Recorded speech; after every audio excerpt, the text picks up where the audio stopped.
welcome. This is round 3 of the Formula Drift Pro Championship. That's right, Type S Scorch. Can you smell it? Come on now, make some noise, Orlando! Woo! Oh, and Dan Briquette might be handing Shanahan the win, getting lost in the smoke. What just happened? Whoa! Pizza delivery right there on the door. How could you not love to see cars ripping around a track and smoking out the whole place? Let's send it! He's diving in, he's rubbing his door. Woo! This is some pretty crazy battles, man. Everybody is just running their tires to the limit. We're going to see an all-Irish finale. The hefty rookie comes out on top. Connor Shanahan is your winner. Thank you so much. We did it. Wow.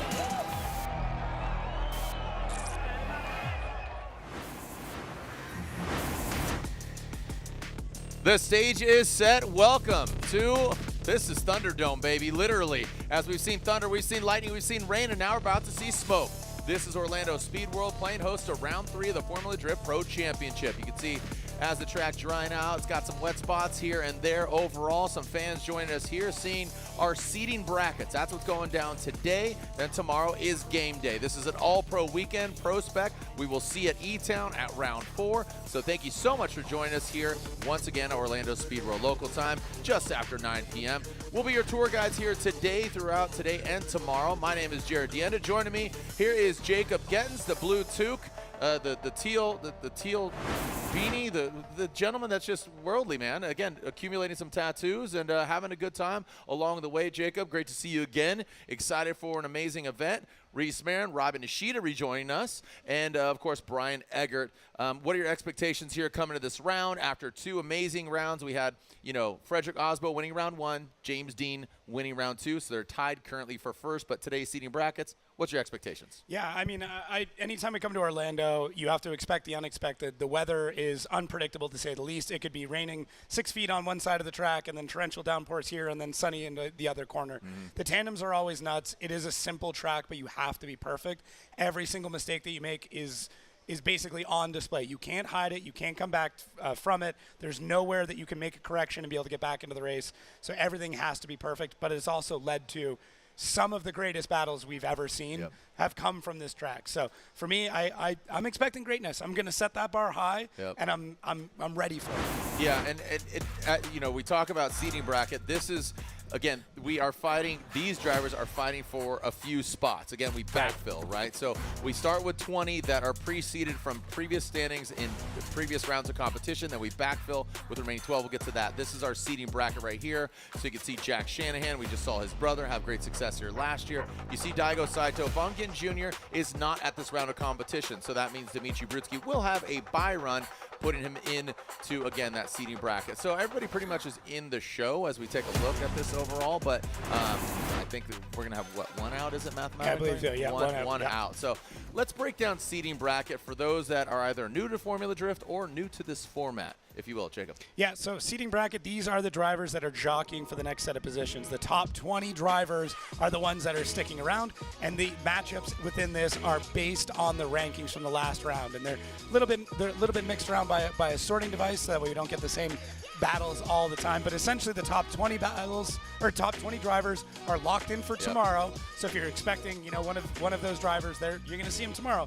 But tonight, what the show is all about is who is going to battle them tomorrow.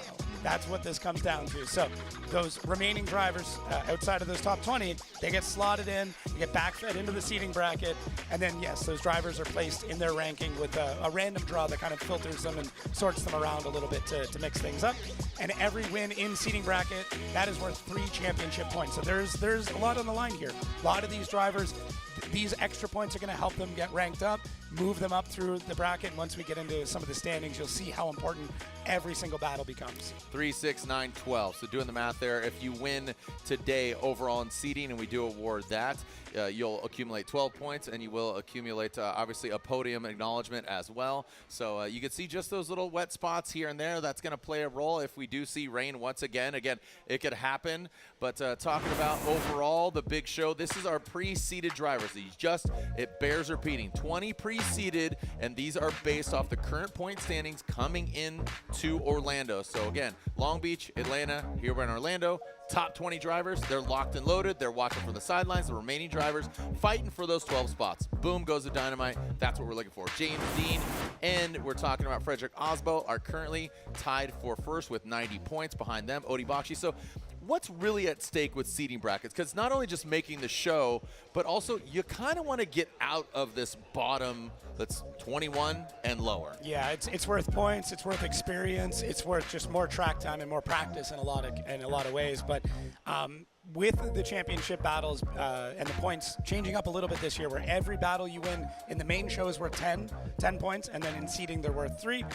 We're going to see as we get through these drivers how tight this race really has become. I mean, we have a ton of ties. We're 2 rounds in already, so there's going to be a bunch of those ties. But now this is kind of a definitive round for the rest of the year. Yep. Because winning this, getting those 50 points for that can be massive. That can bring you from, middle or lower of the pack right up into a championship contention. And if you are really, really pushing for a championship, which every driver here is, you're going to need to win this event to be into that fight. If you don't, the rest of the season is going to be incredibly difficult, and you're going to have to fight that much harder. And as we start to get down into the lower drivers in here, these are the drivers where you see these 9s, you see some of these odd numbers. These are drivers that have been in the seeding bracket. They've won a couple of battles, but this set of points that they could potentially win tonight is going to mean everything to their championship race.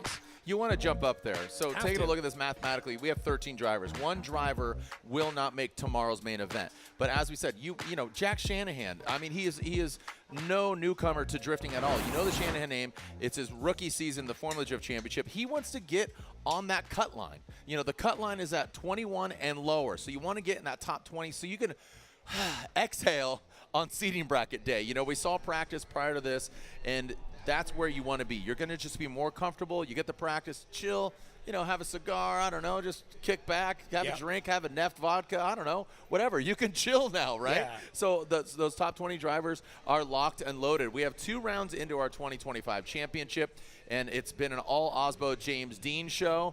Those guys, again, 7 championships between the 2 of them, notably the first ever 4-time champion, James the Machine Dean. We'll see them again tomorrow. So that bears repeating.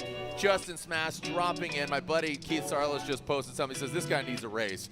Love Justin Smash and what he does. But, some highlights here from Frederick Osbo, James Dean. We saw them not once, not twice, but 3 one more times. We had a little bit of a snafu. We thought we had a winner in the second battle. Nope, it was split decision. 1 James, 1 Freddie, one more time in the wet, and it was still so dynamic. You got to think, these drivers drive on ice. They drive in, in Ireland, very wet. These guys are accustomed to those less than ideal conditions, and that really showed their driving prowess of what they're capable of in these 1,000 horsepower machines. The Ford Mustang and the Toyota GR Supra, the Rockstar Energy Drink vehicle, and switching tires. That's something we're going to talk about. Some kind of switching of tire brands there. Join us once again, Robbie Bushido Blade Nishida, Brian Egger, and Reese Marin. Thank you so much for joining us here once again, guys. As they are up here in the booth, you can see us here just above. Spotters right below us. We have some lights that are going to play a role here as far as education and flow of the show. Just right over here to my right. Reese, say what's up. Brian Egger, Robbie Nishida, wave to the camera if you will. Robbie, good to see you once again. Again, Vernon is bowing out. We'll get Vernon back to E-Town. He'll be rejoining us. So let's get this party started. Seating brackets. Talk about it. 13 drivers, 1 driver will not make tomorrow's main event. So right now, it's Nick Novak and Dan Briquette. Jack Shanahan automatically goes into the 8. Here we go. Send it, boys, as we are seeing Nick Novak out front. That Kenneth Tires BMW. As look at Novak. Quick, look at that expedition getting to that angle, that rated angle. Oh, coming down that power line. Nick Novak straightens out. What's going on with Novak? Straightens out. He loses it and shuts her down. So both them having some mistakes. Dan in that chase position looked like failure to launch, But we'll take another angle and glance at that.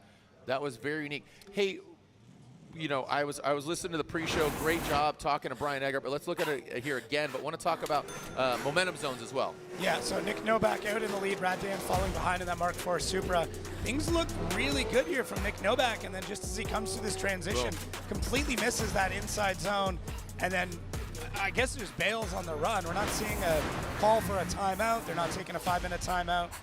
Just so fluff. Sure. An absolute fluke. And you said inside zone, inside clip, right? They're going from the transition outside zone 1 into the power alley, as we've been calling it over many years, going to inside clip 1, shuts it down. And Dan did not have the prettiest start there, but again, totally as Rad Dan is on the start line, Nick Novak here in the chase position.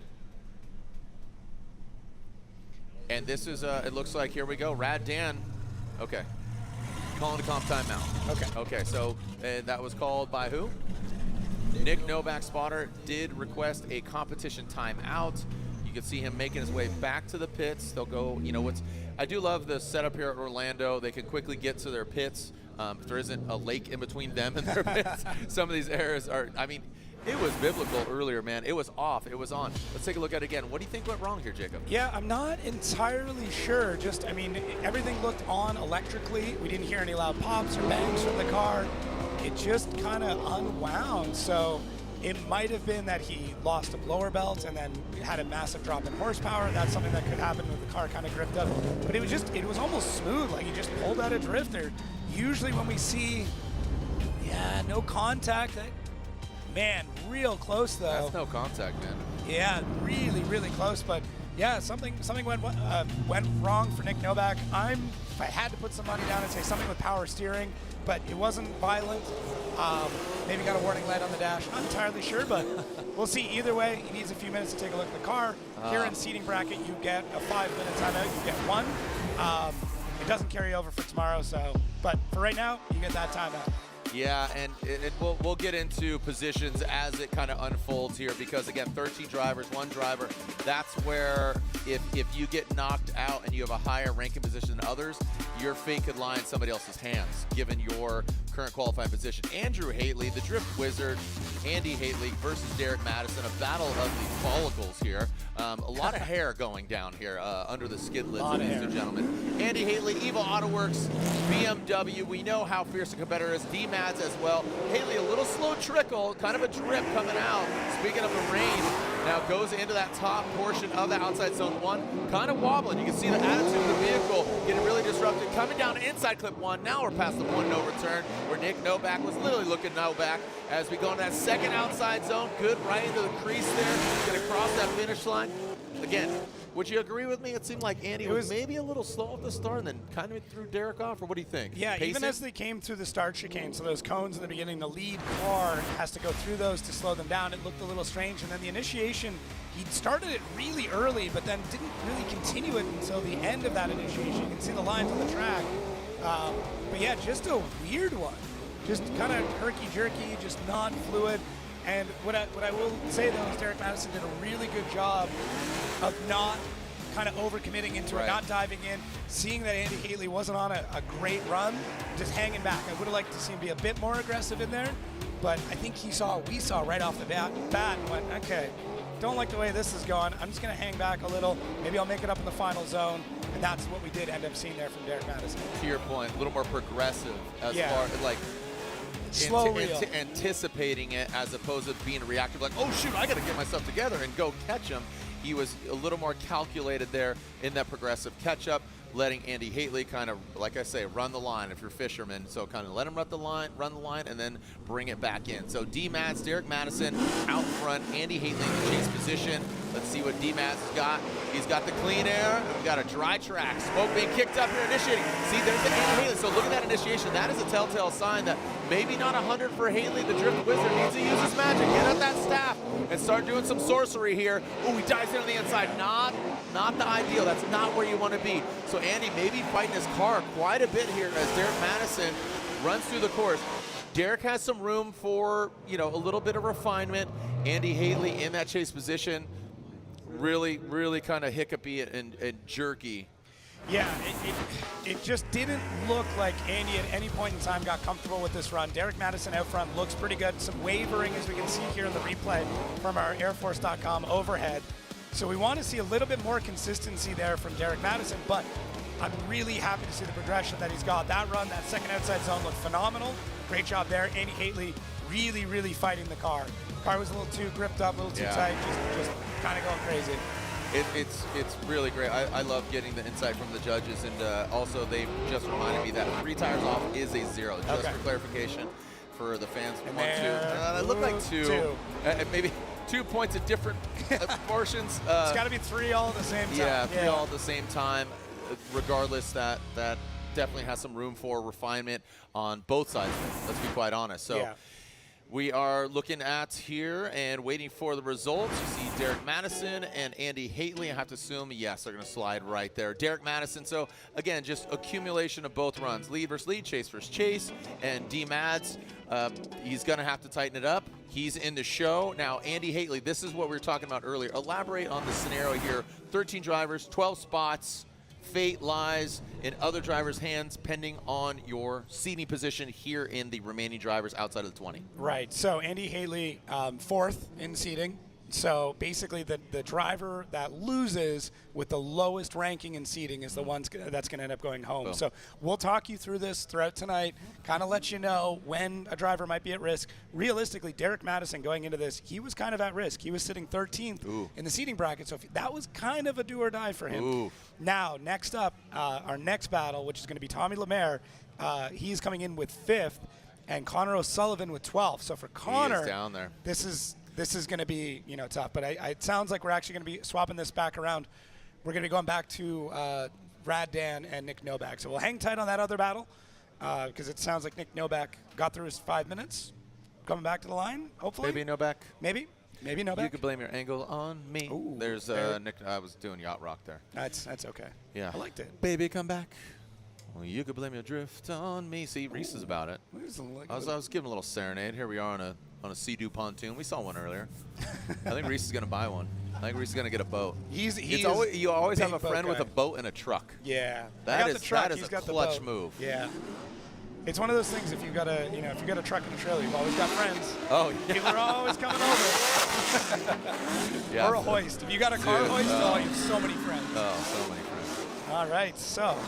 Looks like, we can see. So Reese scrubbing those tires. Rad Dan Briquette, if you can recall, Nick Novak in that lead position had some hiccups. Dan, it was very comparable up until that first inside clip on Novak, shuts it down, called that comp timeout. And for the drift fans out there, seating bracket, you're allowed 1 competition timeout. That does not apply to game day Saturday tomorrow. So if you use it today and you make it into tomorrow's, you could use that. So again, if Nick Novak moves on, he gets another competition timeout for game day. Here we go, Dan Briquette, Rad Industries, Mark IV Toyota Supra, coming down the pipe into that big, long outside zone. And look at Nick Novak. He knows he needs to apply the pressure. There we are with the grime cam into that first inside clip. Dan Briquette tightens it up. Novak, he's twisting the screws on him. You can see bring it on in. Nice job in the crease goes Briquette. Look at right in there. I mean, just set it and forget it, baby. Yeah. Ding! You hear that microwave button go off? Dude, like, deep, deep, boop, and just set it and forget it. Dude, hungry man. That was sick. Well done really by Dan Briquette in the outside zone 2. And that's what we're really anticipating there, the outside zone 2. You're going to see that a lot tomorrow for sure. Yeah, getting up on the bank, it's difficult. It is a very hard thing to get a car that high on the bank, make it look stable. Dan could have been a touch deeper in that zone, but I mean, looks really, really good here. And Nick Novak, whatever gremlins he was fighting, seems to have defeated them. Might be too little too late, but in this case, for Nick, it's like get back out there. Hopefully something happens with Dan. It didn't. Dan looked right through that run. Really, really good run from Dan. Quite happy about it. And I liked it. Yeah, it was good. I mean, that's the Rad Dan we really want to see. So we're going to go back here and take a look at that first run. You can kind of see what ends up happening here with Nick Novak. So not quite as deep. Maybe that one wheel very close to contact. Great job from Rad Dan for pulling back out on that section though, because that could have been contact. That could have been bad. That could have been Rad Dan going back to have work done on his car as well. And there's a theme here from Long Beach to the entirety of the season. put a good lead run out there, let the chase car do whatever they may. So there's Dan Briquette. He will advance on. Nick Novak's fate, again, still lies in the hands of, because Novak is what, 8th? Yep. So seeding bracket 8, so he still has a potentiality to be knocked out. Again, scenarios unfolding as they will, but Novak, you saw him almost, he might have grinded the door of Rad Dan. Yeah, it was pretty tough there, but looks like we're going to be moving on to. Yeah, we should be seeing Tommy Lemaire and Osoli. Yeah, what happened there? But Dmitry Brutzky was intended to go against Von Gittin Jr. Von Gittin Jr. is doing supposedly 2 rounds of the Formula Drift Championship. I was texting with him earlier, and we'll see him, I believe it might be Long Beach, or maybe Seattle, I'm not for sure. Think you can talk into a few more? What do you think? I know. No? I'm just going to say no. All right. No, busy guy. Saw him at Hyperfest was that last weekend, the weekend before? Wow, what an event, Hyperfest. Reese got to drive out there 2 weeks ago. And Reese's birthday at Hyperfest. That's right. Okay, so we are finding out that TLO Tommy Lemaire has called the competition timeout. That's not a good sign here right before he's about to run. So not only does it physical, getting your car running, but mentality as well, and getting that mental game. But yeah, Reese was out there drifting at Hyperfest. Brian Egger was out there. What a great time, Hyperfest. If you didn't go here in 25, we'll see you in 26. Dmitry Brutzky, Mr. Never Settle, will advance on a bye run. He's getting a lot of track time. I saw him out there, what seemed like more than anybody, but they are allotted only so many runs in practice. But Brutzky, his son spotting for him. Brutzky is becoming, by no means would I say the first family drifting, but they're literally never settling. No. And if you've got a keen eye, you might notice this is actually his prospect car that he's running right now. Unfortunately, lost an oil line in practice, lost an engine early on. Dude. Oil down the track. We lost a little bit of practice time with that one. Yeah. This track it's had a few incidents like that. But, yeah, Dmitry, thankfully, running 2 cars, was able to get into that other car before he was kind of locked into the vehicle that he needed to run for the weekend. So this is his pro-spec setup, a little bit less horsepower, but he's going to make it work. And there are we seeing the seeding bracket. So Shanahan and Briquette are in. D-Mads is in. Daigo Saito, Dmitry Brutzky. So Daigo Saito, I mean, a champion across the globe is in the cut, below the cut line. Yeah. Crazy, right? And that's just where you're just like, what is happening, man? But, can never take away championships from Daigo Saito. An absolute weapon. The formula, right? I'm terrible at math, but Daigo plus the car equals, that's where he's at. He's just trying to figure out that formula, coming back to the States. Love to see him. Good energy, great driver, iconic. There's all the countries being represented here. Absolutely love the diversity here as we have made some changes, or have we, to the course here? Yeah, a couple of just subtle things. So obviously we've got our 1, 2, 3 at the very bottom there, and we get to our first outside zone. Then our inside clip, which we've moved to the box model. So the drivers need to just put a wheel through the center of that. And then the decel zone now, very small, right in the middle of the track. The judges, if you're checking in on the practice show, if you missed it, don't worry, I'll explain it. Basically, they ran all the data and realized that other than 3 or 4 drivers out of the entire grid, everybody was making a very small decel kind of after their transition outside of inside clip 1. Then we got inside clip 2, which sets you up for the very long outside zone 2. So very simple track, but if you make a mistake, we're going to see all of it. Yep. You can't hide here. It's very straightforward, and what's crazy about when the tracks are so, I don't want to say sterile because they're still very dynamic. Yeah. This track is very porous. It eats tires. Tire attrition is going to be very important as far as when we get dry. Also, I think this is a prequel to E-Town because it lets just flatten this thing out and you kind of have an E-Town, but E-Town's a little bit larger, kind of just as porous. But the tracks, it's about attrition, keeping that grip in the tire, keeping your car together.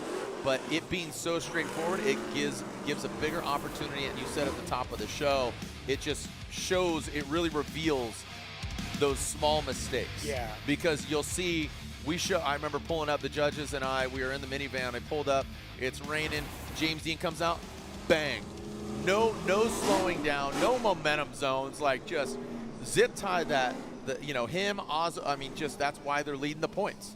You watch those runs, you're like, holy cow, dude. Like, like, you know, me as an announcer, I'm just like, dude, everybody's like, you got to be nervous for James. And here he is playing with his bobblehead and hanging out and just chilling, right?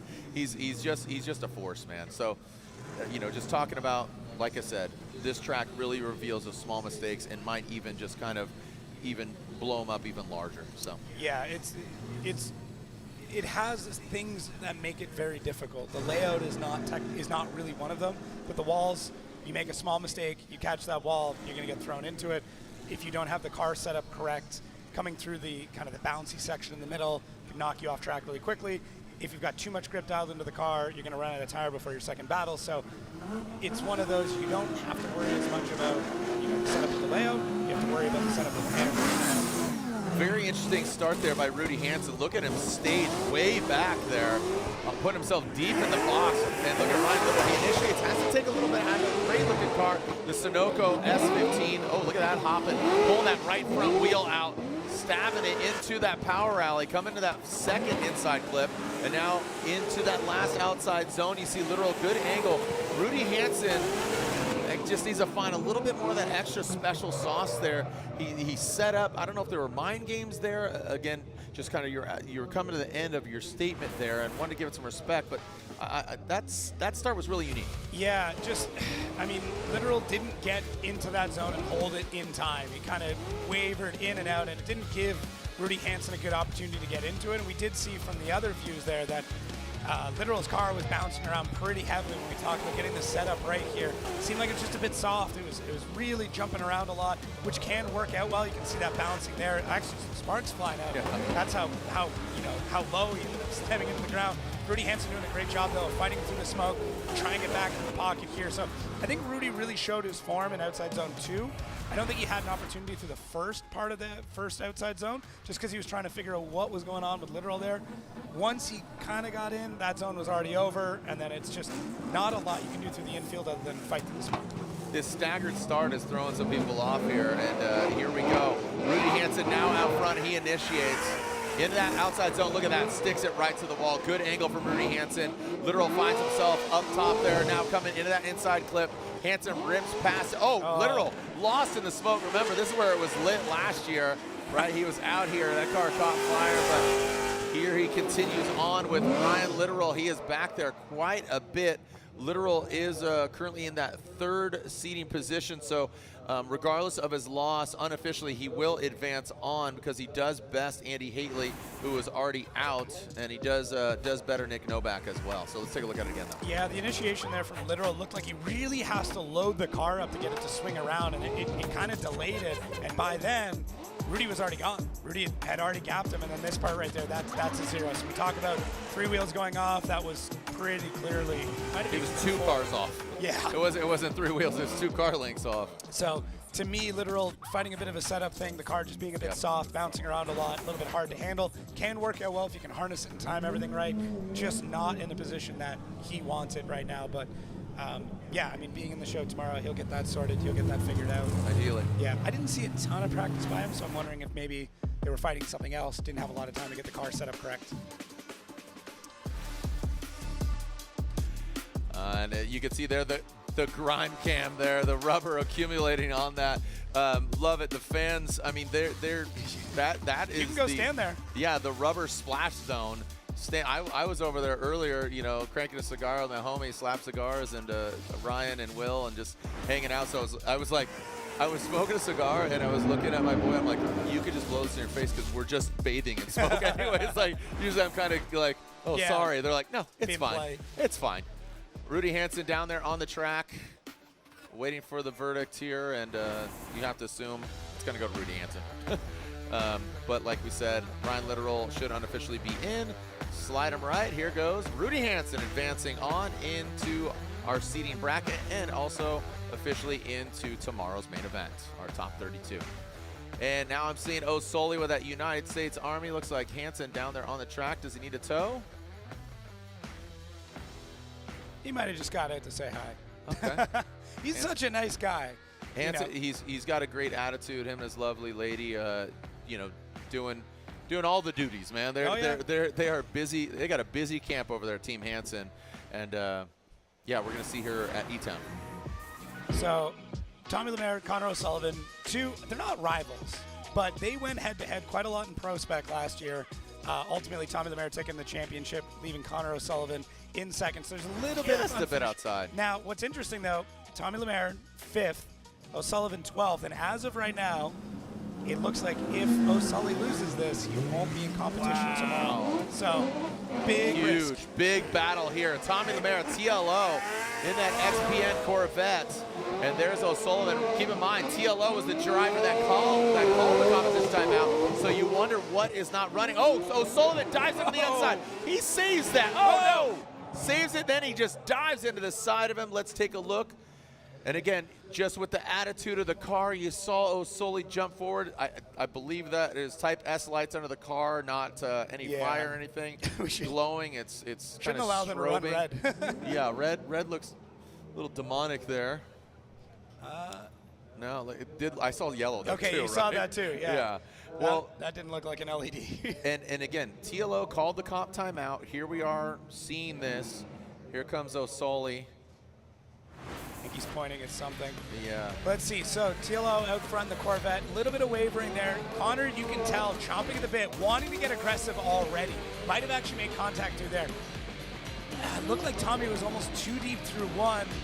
So where the question's going to come in is, was Tommy outside zone one? Sorry, on inside clip one. It looked like he might have been a bit too deep there. Now, I think what the question's going to end up being is, was there a decel? Was there a decel going into the second outside zone? So the second outside zone? Yeah, or sorry. So going to second inside clip. But was he still decelling? Was it like past that point, setting himself up for the second outside zone where there was contact? That's what I would be looking at. Yeah, so they're saying O'Sully. They're saying O'Sully in the chase position. He was at fault, too aggressive. I didn't see anything that was blaringly obvious as far as TLO's camp and where he's at. So, you called it. Also, fun fact, this is TLO's third run this weekend. Wow. So he's been having a lot of issues, calls the comp timeout all the way up to there. You elaborated on the pressure there as far as, O'Sully and what he's got to do. So, yeah. It's a bummer. And maybe that's, getting at him a little bit where he's thinking that, like, I really have to win this, but yeah, no, I mean, Tommy was still green, so there's, yeah. I know sorry. you're saying. Yeah, I'm guilty of saying that. Yeah, so that was what I wanted to check for, and I didn't see it on the last run, but the judges are confirming for me here. The green lights that were up front on Tommy's car in the lead were lit up. He was on throttle, he's accelerating. Yeah. But you can almost look at the timing where right here, so there's our transition. Lost the yellow. a little bit. Little bit. Just in tight too much. And Connor is still accelerating, and Tommy was as well, but Connor obviously going a little bit faster, making that contact. So you called it out of the gate. Not by no means are they rivals, but they have a fierce competition. There's history.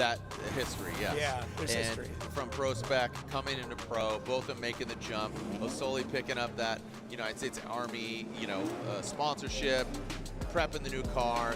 I mean, this is what's at stake, man. They know, and again, all great points that you had about history, the scenario of O'Sully needing to win this, so that's in the back of the mind. A little bit, yeah. So I don't think he's leaving TLO knowing the driver he is, but don't know if his spotter gave him the K of saying, hey, TLO might have a little bit of a cough.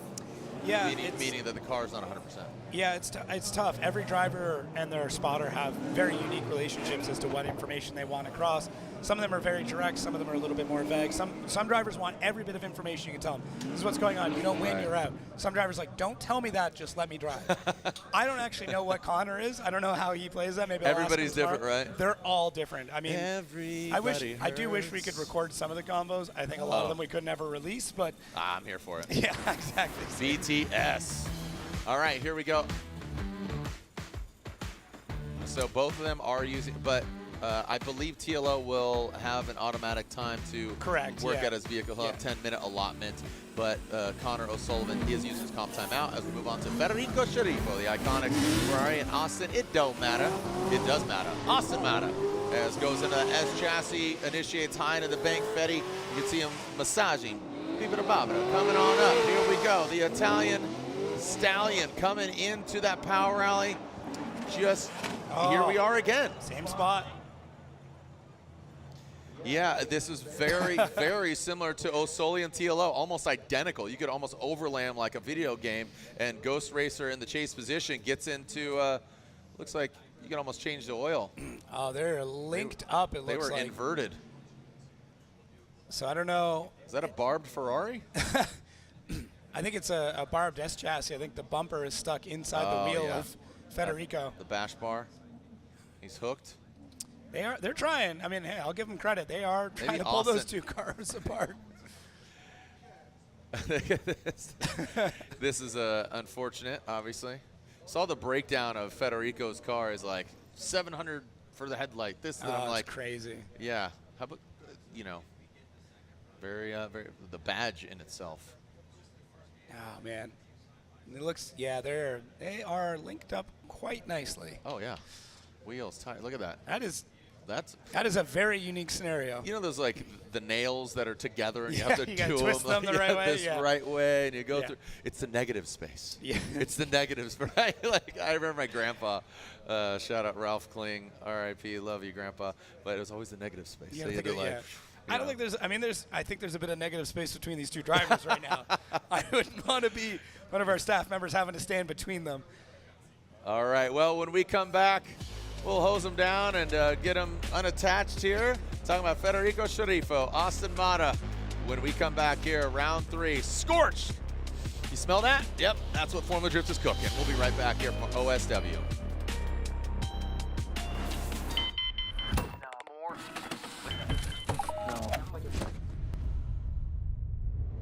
Is this it? This is it! We've been holding power you make for 30 years. But here's the real question. How much torque are you making? Because every single ACT clutch is rated by the torque produced at the crank. That's all your clutch cares about. Your power, your performance, your success.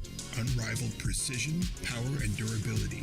Visit advancedclutch.com today. 30 years of precision engineering and performance excellence. Because every revolution starts at the crank. Need a little help? We got help. Need some advice? We got advice. No matter what you need, we have thousands of professional parts people doing their part to make sure you have it. Exceptional customer service. Just one part that makes O'Reilly stand apart. The professional parts people. O'Reilly Auto Parts.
Well, here we are. We are still connected. Aw, these guys. I can't quit you. I can't quit you, Austin. Now, Kith. That's right. Got a little. All right, so we are slowly going to get them. Did we get fault? Did we assess fault here yet? Are we looking at the replay here? And let's walk us through here. Yeah, so this is a very similar scenario to what we saw previously. So we need to understand, is the lead car still on throttle, still going quickly? You're allowed that decel there. Oh, that is close. That is really close to see if Austin Matta was on throttle and still accelerating at that point. Oh, I don't know. I really don't know on that one. This might tell us a little bit better. So we're looking for that green light on Austin Matta. So there's our decel. Just gets on throttle the moment that Fede makes contact. And at that point, it's too little, too late. Two cars tangled up. It's too late to apologize. I mean, no, they can get out and do it. I don't know if they will. I was just quoting that song. So Austin's kind of offline. Is he though? Look, yeah. I mean, that much? Yeah. That much? The chase driver still needs to chase the car. If the driver is going offline but staying on track, the chase driver still has a responsibility to chase. Austin looked like he was just getting on throttle as contact was made. I don't know if he was accelerating per se at that point, but yeah, that is a tough one. So the judges are going to have a lot to think about, a lot to talk about to understand who's at fault, which at this point we still need to determine, but we need to get them off track before it's even really needed. Yeah. So yeah, it's a tough one. They're still trying Austin to and figure this Fede. Oh, there you go. out. Oh, okay, so that's good. See, it wasn't too late to apologize. It was not. All right, here's the keys to victory here, brought to you by BC Racing, the official suspension of Formula Drift. Here's the keys. Go ahead, you drive, Jacob. Stay high on the bank and outside zone 1. Yep. Easy. Don't cut the line on the infield. Inner Well, clips. Well, I don't know if the previous battles got that memo. I think we should have read this off before. And then don't drop tires in outside zone 3. So, you know, that's our last one. It's a really easy spot. We are still taking a look at this to really understand. I mean, look at Austin. He's high in the bank. All Here's right. Fede. He's playing catch up. He's doing good. Second half. Okay, coming in inside clip 1. Austin, let's see where he's at. Okay, he's a little tight. Fede, way tight. Has to compensate for that. He comes in hot. Austin, yeah, he goes, he slides, but Fede just, I use the word loosely of drifting, looked like he was coasting and setting sail into that second outside zone. Watch Fede. Yeah, I'm really paying attention to the lights here. To me, I don't see definitively that. See, Austin's light goes green almost the moment that Fede makes contact. My argument would be, if I was Fede, he should have been accelerating before that, and this is what we talk about when we talk about these Type S decel lights. So yeah, to assist in fault for contact, using the accelerometer to measure G-force. So basically, if it's green, they're accelerating. If it is, you know, light green or you see the yellow, that is neutral, which means they're not changing, they're not accelerating or decelling. And then negative G's when they're decelling or slowing down, that's when it goes red.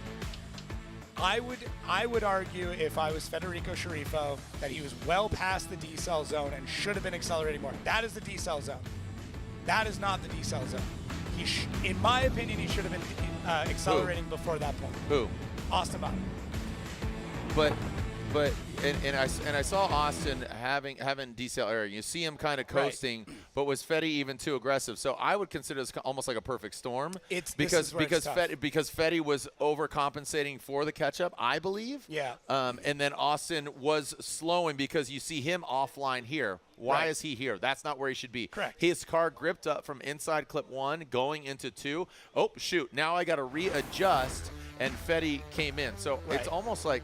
But again, in the chase, scenarios are shared fault, Fede at fault, or Austin at fault. Yeah. So, I think there is an argument to be made for all 3 of those scenarios. To be perfectly honest, I know I should be more partial, but I can't. I could, if I worked for Fede's team, I know the argument I'd make. If I worked for Matta's team, I know the argument that I would make. Well, we are announcers, so we're just gonna elaborate. Hey, we're at time. Well, while we clear the track real quick, let's take a look back at Atlanta and all the fun we had with our series. Send it. Here you go.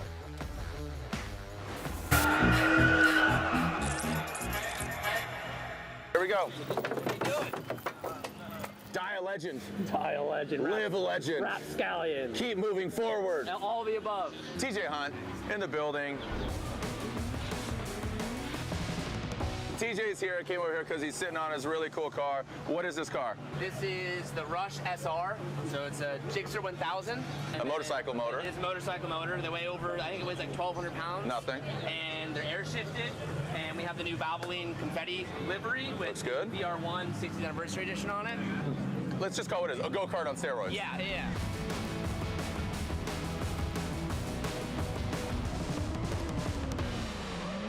Yo, here comes Nate. Look at that. Turn around, turn around. Here comes Nate. Let's go talk to Little Tex. You're triple threading, dude. We'll get you water. We'll get you beers later. But that was so fun, dude. Grid Life FD conversion, so inverted. Sick. Is it good? I got to run with T-Pain, Denofa, dudes I would never get to drive with. Forsberg was out there. Dude, that was awesome. That was sick.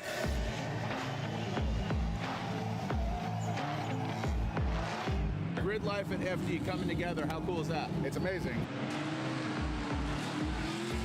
To have that car here after all the years of wanting to do this, shout out Grid Life, shout out Formula D, this is amazing. Did you already rip? And what? Sick. How is it? Pretty awesome. Just know your boy here is going to be Drifty Boy soon. Good luck.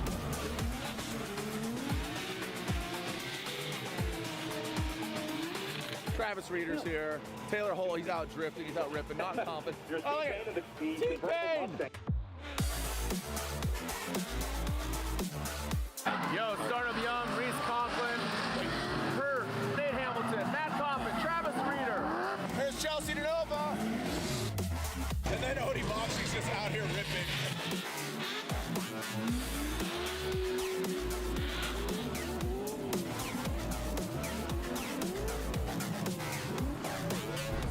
These trains create a lot of smoke, a lot of dust. I'm gonna go back up to the booth. Ryan Sage. Look at the back of Sage's head. You can almost see the brain working. And your winner here at Atlanta is James the Machine Dean gets the win. Frederick Osmo gets second, and Odie Boxy's in third. Well, Atlanta delivered once again. It's gonna get a lot warmer in Orlando. We'll see you there. Send it.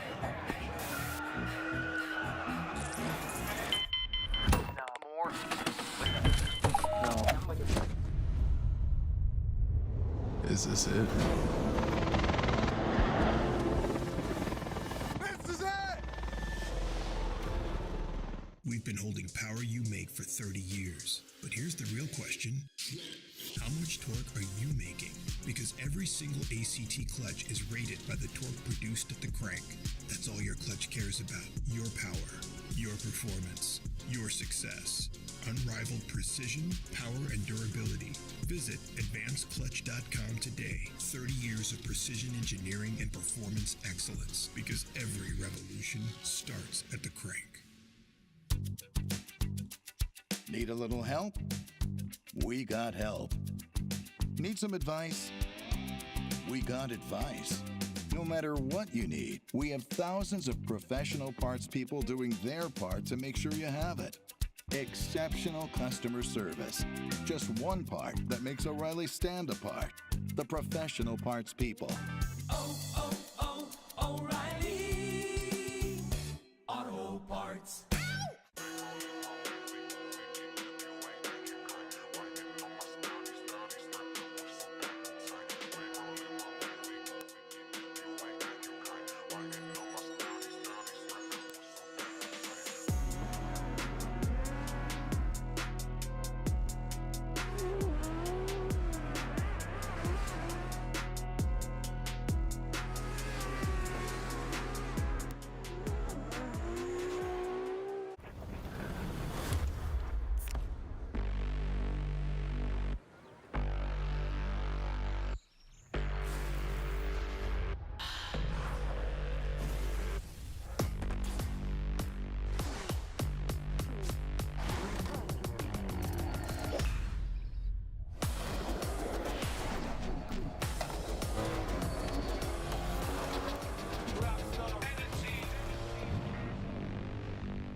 All right, here we go.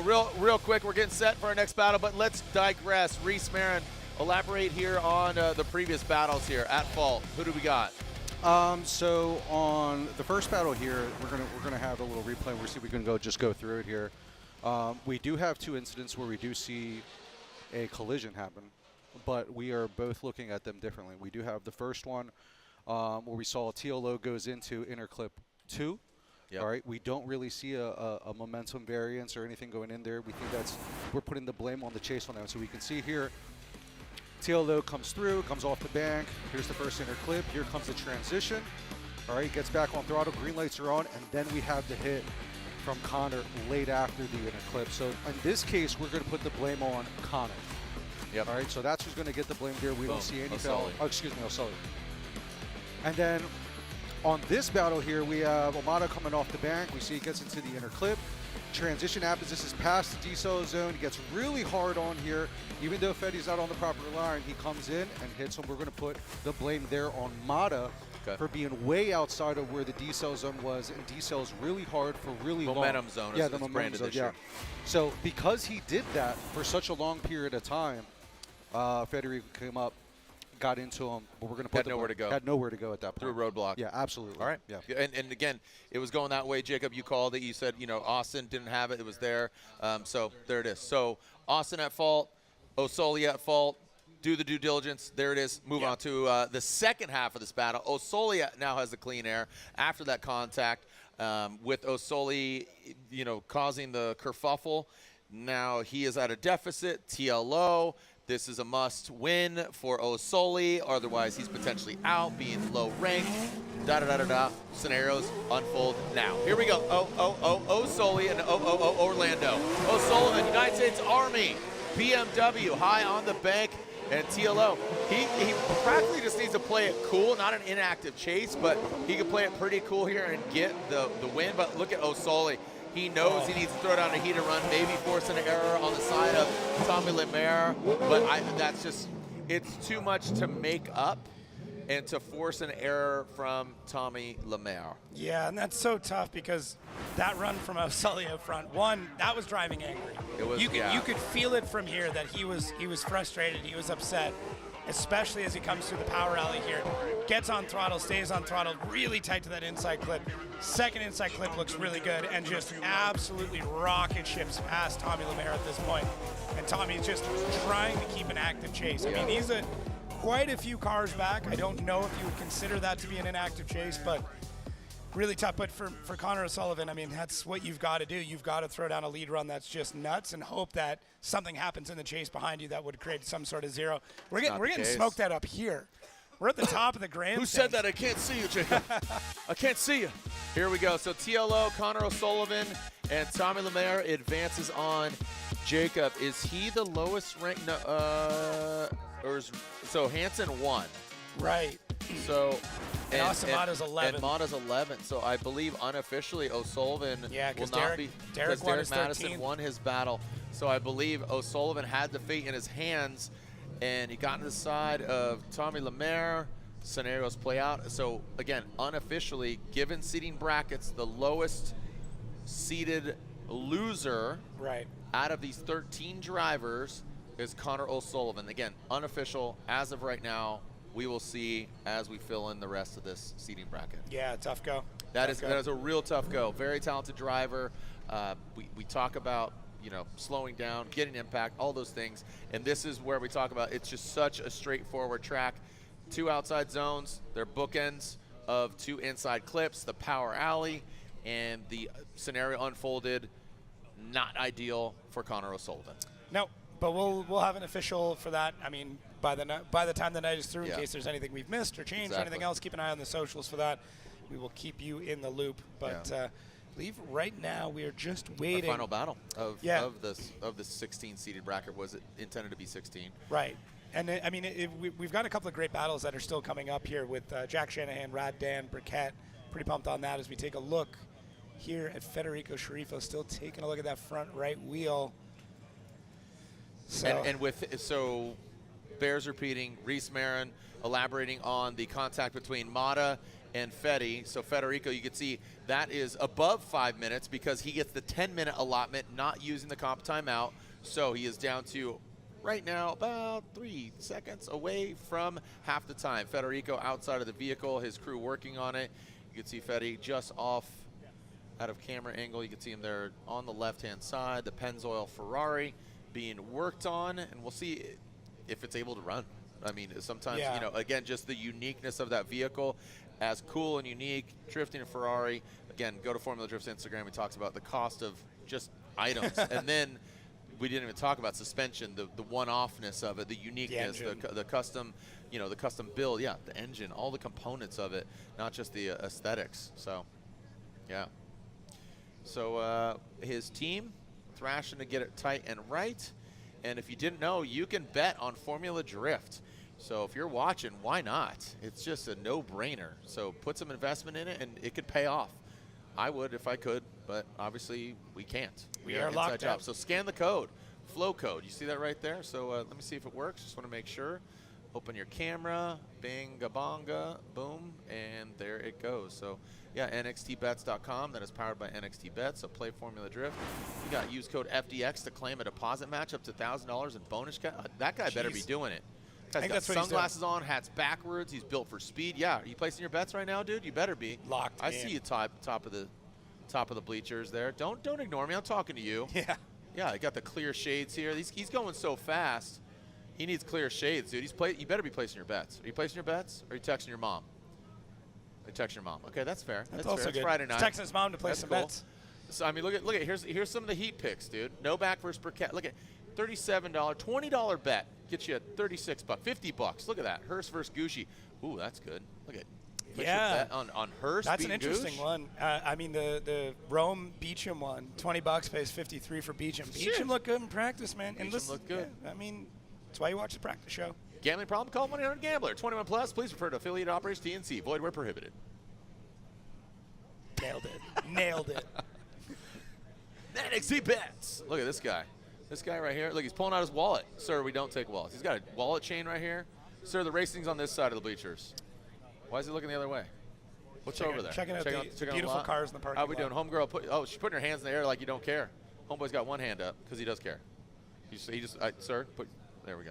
So we got a wheel back on, which is always a good sign, and looks like Fede climbing back into the Ferrari. It's getting wheel in here. It's getting very wheel. Very wheel. Yeah, so this is a 10-minute allotment. If he does need to utilize his comp timeout, he can use an additional 5 minutes. That would be his one and only comp timeout for the seating brackets. So it looks like we are going to hold for this battle, and this will be the second half of the Austin Sceriffo battle. Looks like we got our alignment plates. Very smart. He's got the time. I wouldn't press the issue. I would be tight and right. So what do you think? Hood going on? It looks like it. Dang. Oh, it's going out of the way. Hey. Ah. That was a good prop bet. That was yeah. Hood or no hood? What are we doing? The color of the Gatorade, right? Ooh, there you go. Yeah. Well, of the color of the Rockstar can. Right. I mean, and don't forget about the Shoreline Showdown, baby. It was announced round 8. We're going back to Long Beach. A whole new track setup. So if you've ever been to Long Beach before, totally different setup, different layout. But you know the streets if you know Long Beach, or if you don't. It's right on the water. Long Beach is the official town of Formula Drift. Our offices are just down the road. We've been going there for many years. Shout out to the whole Long Beach Grand Prix Association. You got Jim, you got Dwight, the whole camp. Thinking about our hearts are with the Cascanian family, Sam and Sam's Autoland and Sam Cascanian, a great friend of Mr. Tanaka and the Tanaka family.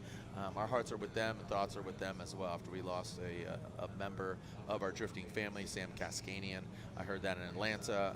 He played a major role in motorsports, automotive, as well as a lot of the drifters. Sam's Autoland, you might have seen those stickers on vehicles from Tony Angelo, Drift Alliance, Chris Forsberg, Justin Pollock, a lot of those, and we lost Sam Cascanian just at Atlanta, that weekend in Atlanta. So thinking about the Cascanian family, our hearts are with them right now as well.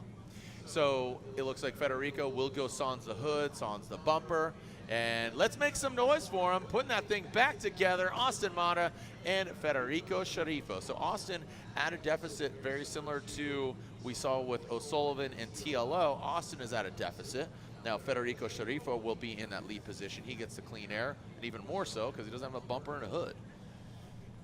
Yeah, it's where those judging calls become so crucial, and that's why we want to take the time to go through the replays to understand who's truly at fault, because now there is going to be a deficit here. This is, I mean, both drivers are going to end up going through, but this is worth points at the end of the day.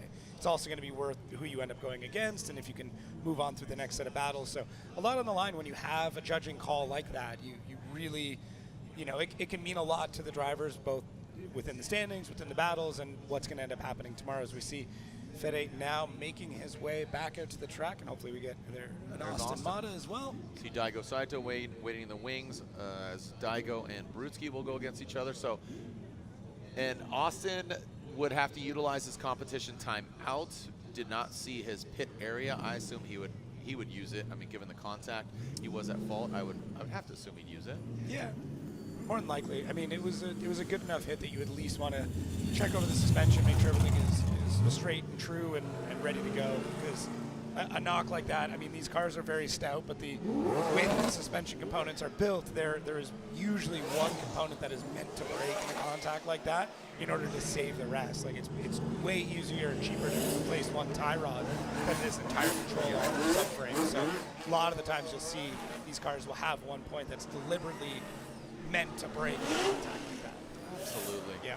Way back. Let's get a text that people are placing bets. Brielle, the Conklins, stoked. Do that. Place your bets. Come on. All right. As who's going against Rudy Hansen here in our seeding brackets. Some good competitions here. I mean, the way Hansen was driving. And again, we're seeing Daigo Saito, Jack Shanahan. I mean, we got some serious talent still on deck here tonight. So seeding brackets, even though it's about seeding, we're still going to see some really killer battles. Shanahan versus Dan Briquette. We got, that was Derek Madison versus Tommy Lemaire. Saito versus Brutzky. And right now it is one of these guys. Got a jump light there. Ready. Jump light. Might as well jump. So you might see here the drivers are restarting. Look like Federico Sceriffo jumped the light, so there is a countdown, and then they have to leave. 3 strikes and you're out, so that is strike 1. The other way you can get a strike is by hitting a cone.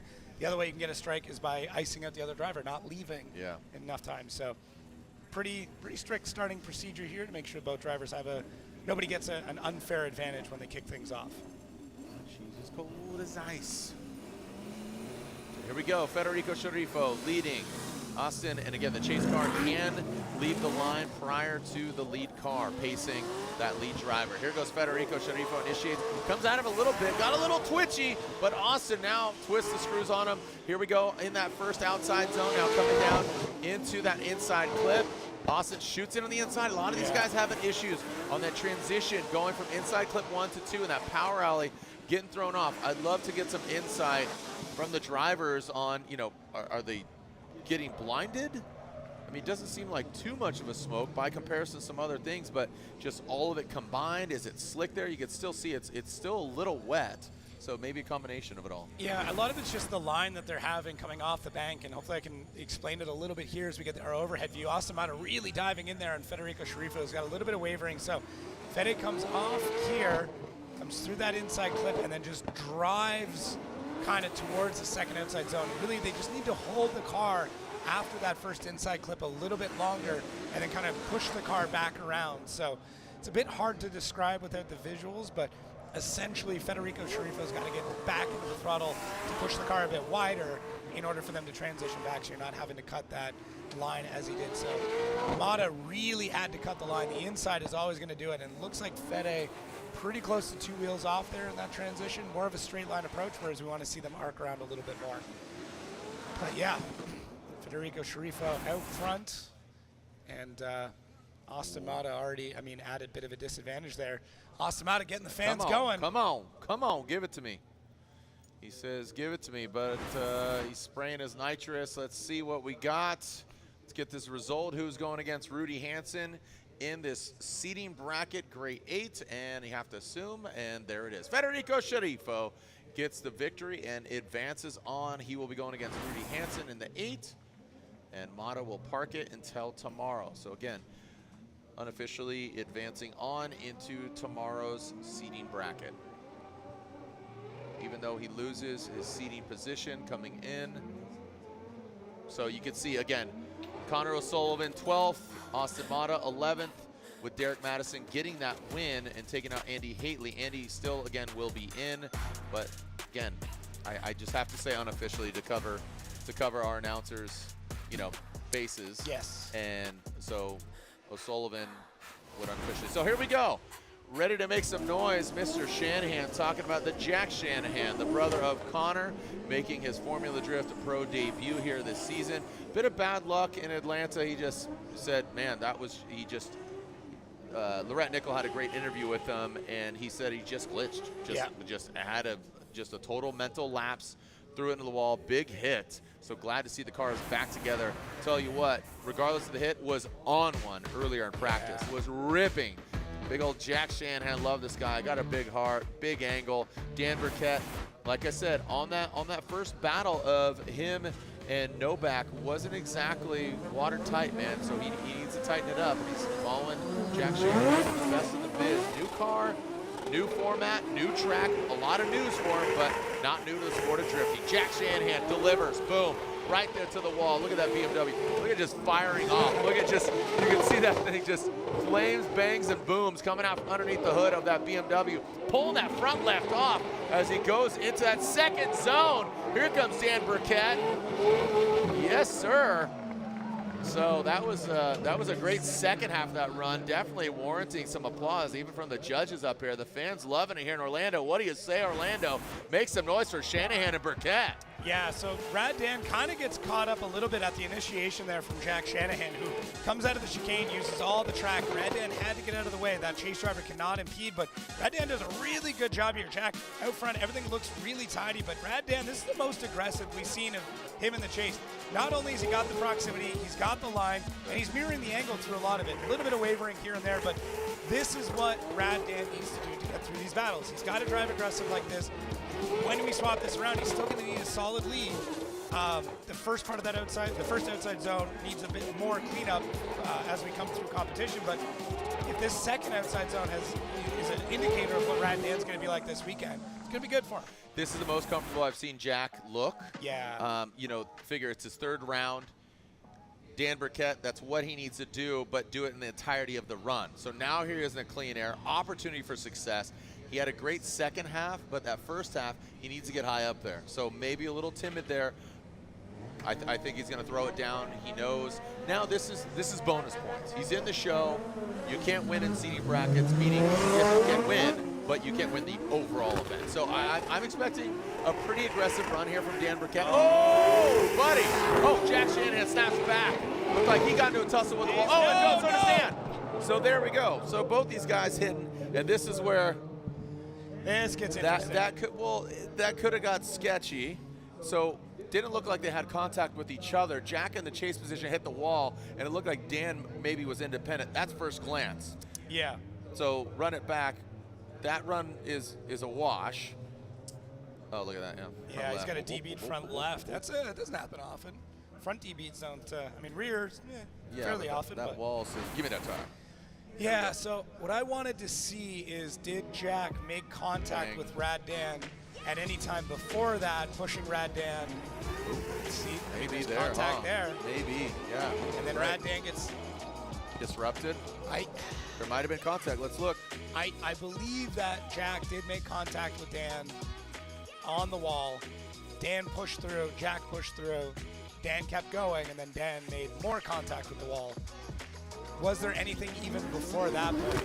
I really like the way that Jack Shanahan touched back like that, though. So cool. I mean, just got a little too aggressive, so that's a tough one. The other part we want to look at was Rad Dan on throttle. So there's going to be, I know, there's so much to look at. Let's see. So Rad Dan, red lights came on.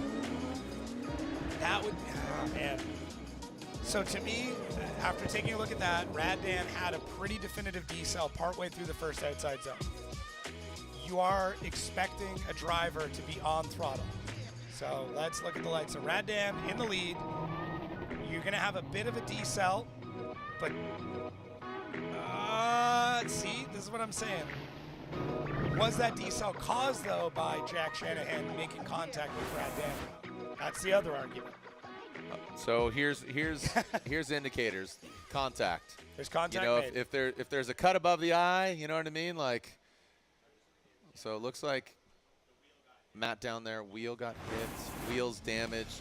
So yeah, that back right of Dan, that's what Matt was looking at. So here we go, contact. But look at Radan is red. He is red. And he is. You're supposed to be green. Through that zone. You're supposed to be green at that point, brother. So, yeah, that's where my head's at with it. Is that Radan is still red, but he's getting pushed into the wall at that point. There is not. They're supposed to be accelerating all the way through initiation. There might be maybe the smallest of checkups, but to me that looked like a decel partway through that first outside zone. It's kind of hard to argue against that. And listen, nobody likes getting into the nitty-gritty of this. We want to see heads-up battles. We want to see drivers just going at it.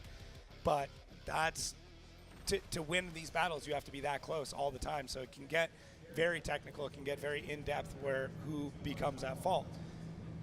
That's what I'm thinking. You can see the judges here having a conversation about who's at fault.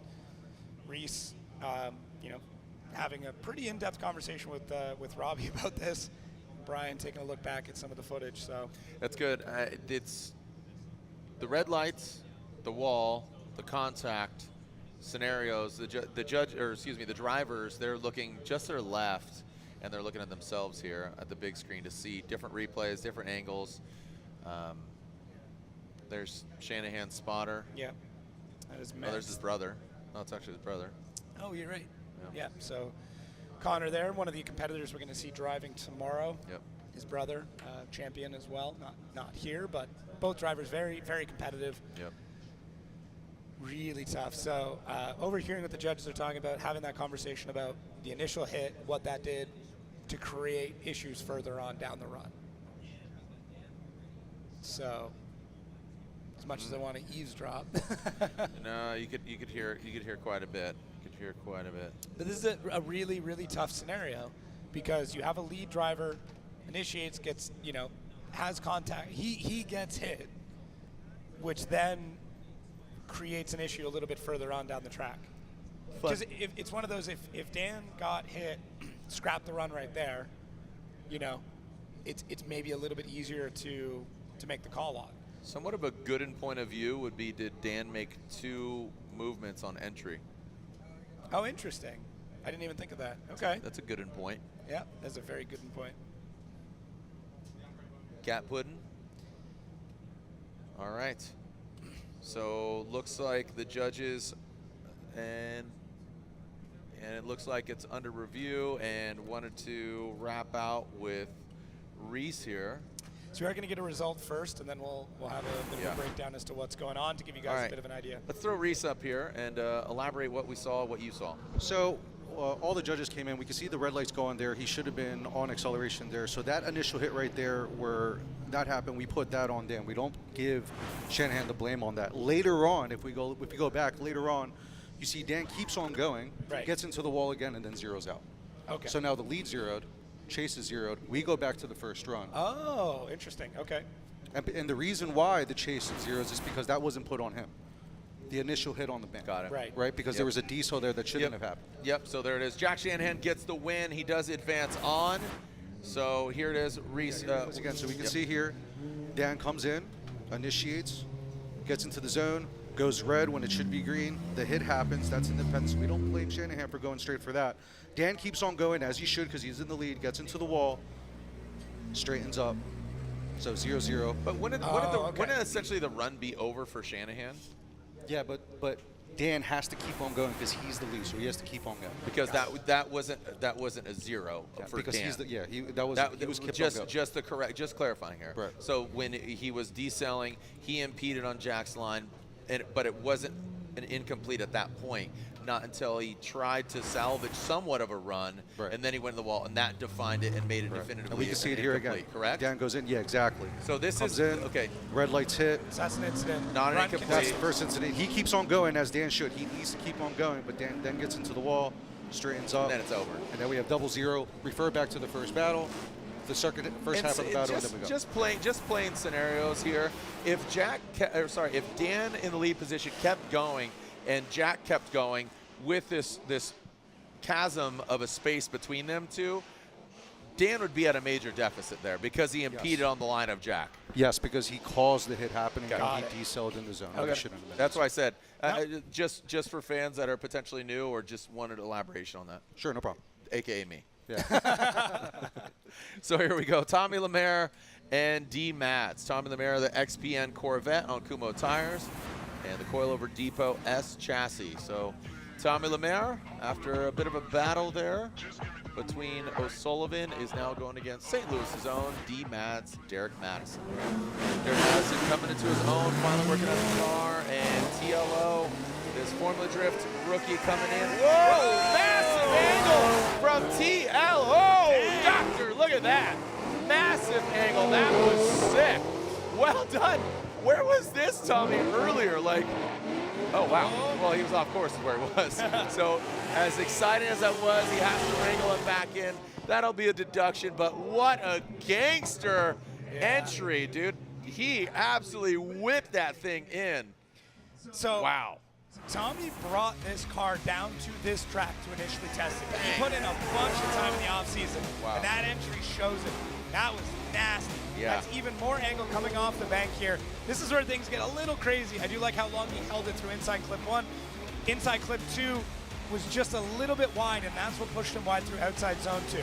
But other than that small mistake at inside clip 2, Tommy Lemaire on one. And Derek Madison, listen, best seat in the house for that show.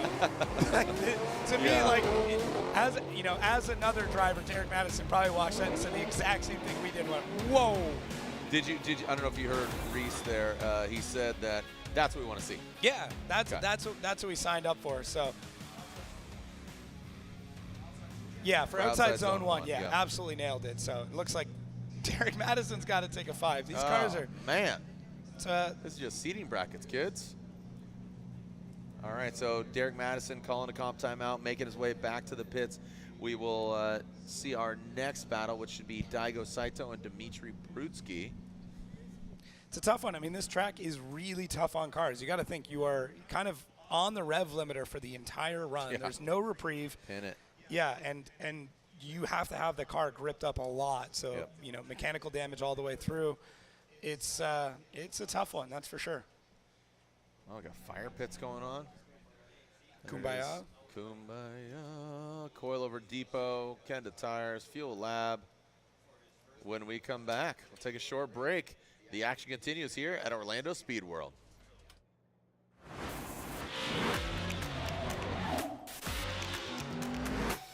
Drifting is not just a sport, it's culture, it's in our blood.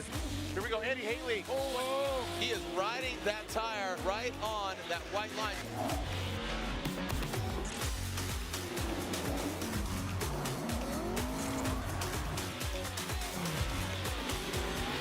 Tires are what we live and breathe in Formula D. We couldn't do this without them. There's a place no map will show you. A secret spot. A high-performance hideout for cars that crave chaos. New brakes? Check. Roll cage? Check. A spoiler so big it doubles as a picnic table? Oh, you bet. Every apex we nailed, every second we shaved, it's all knowledge that goes right back into your ride. Look like fun? It is. You in?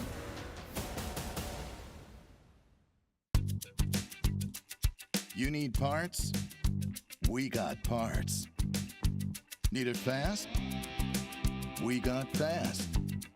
No matter what you need, we have thousands of professional parts people doing their part to make sure you have it. Product availability. Just one part that makes O'Reilly stand apart. The professional parts people.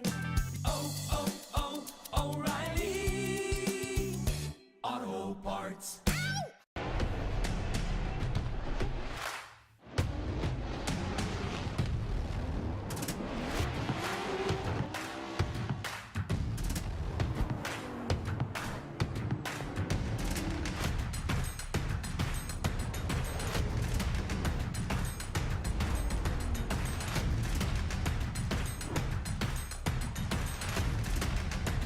ACT Radio.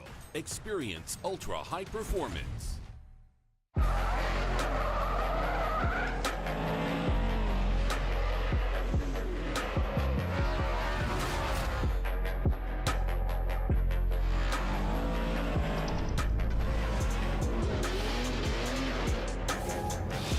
that car, baby.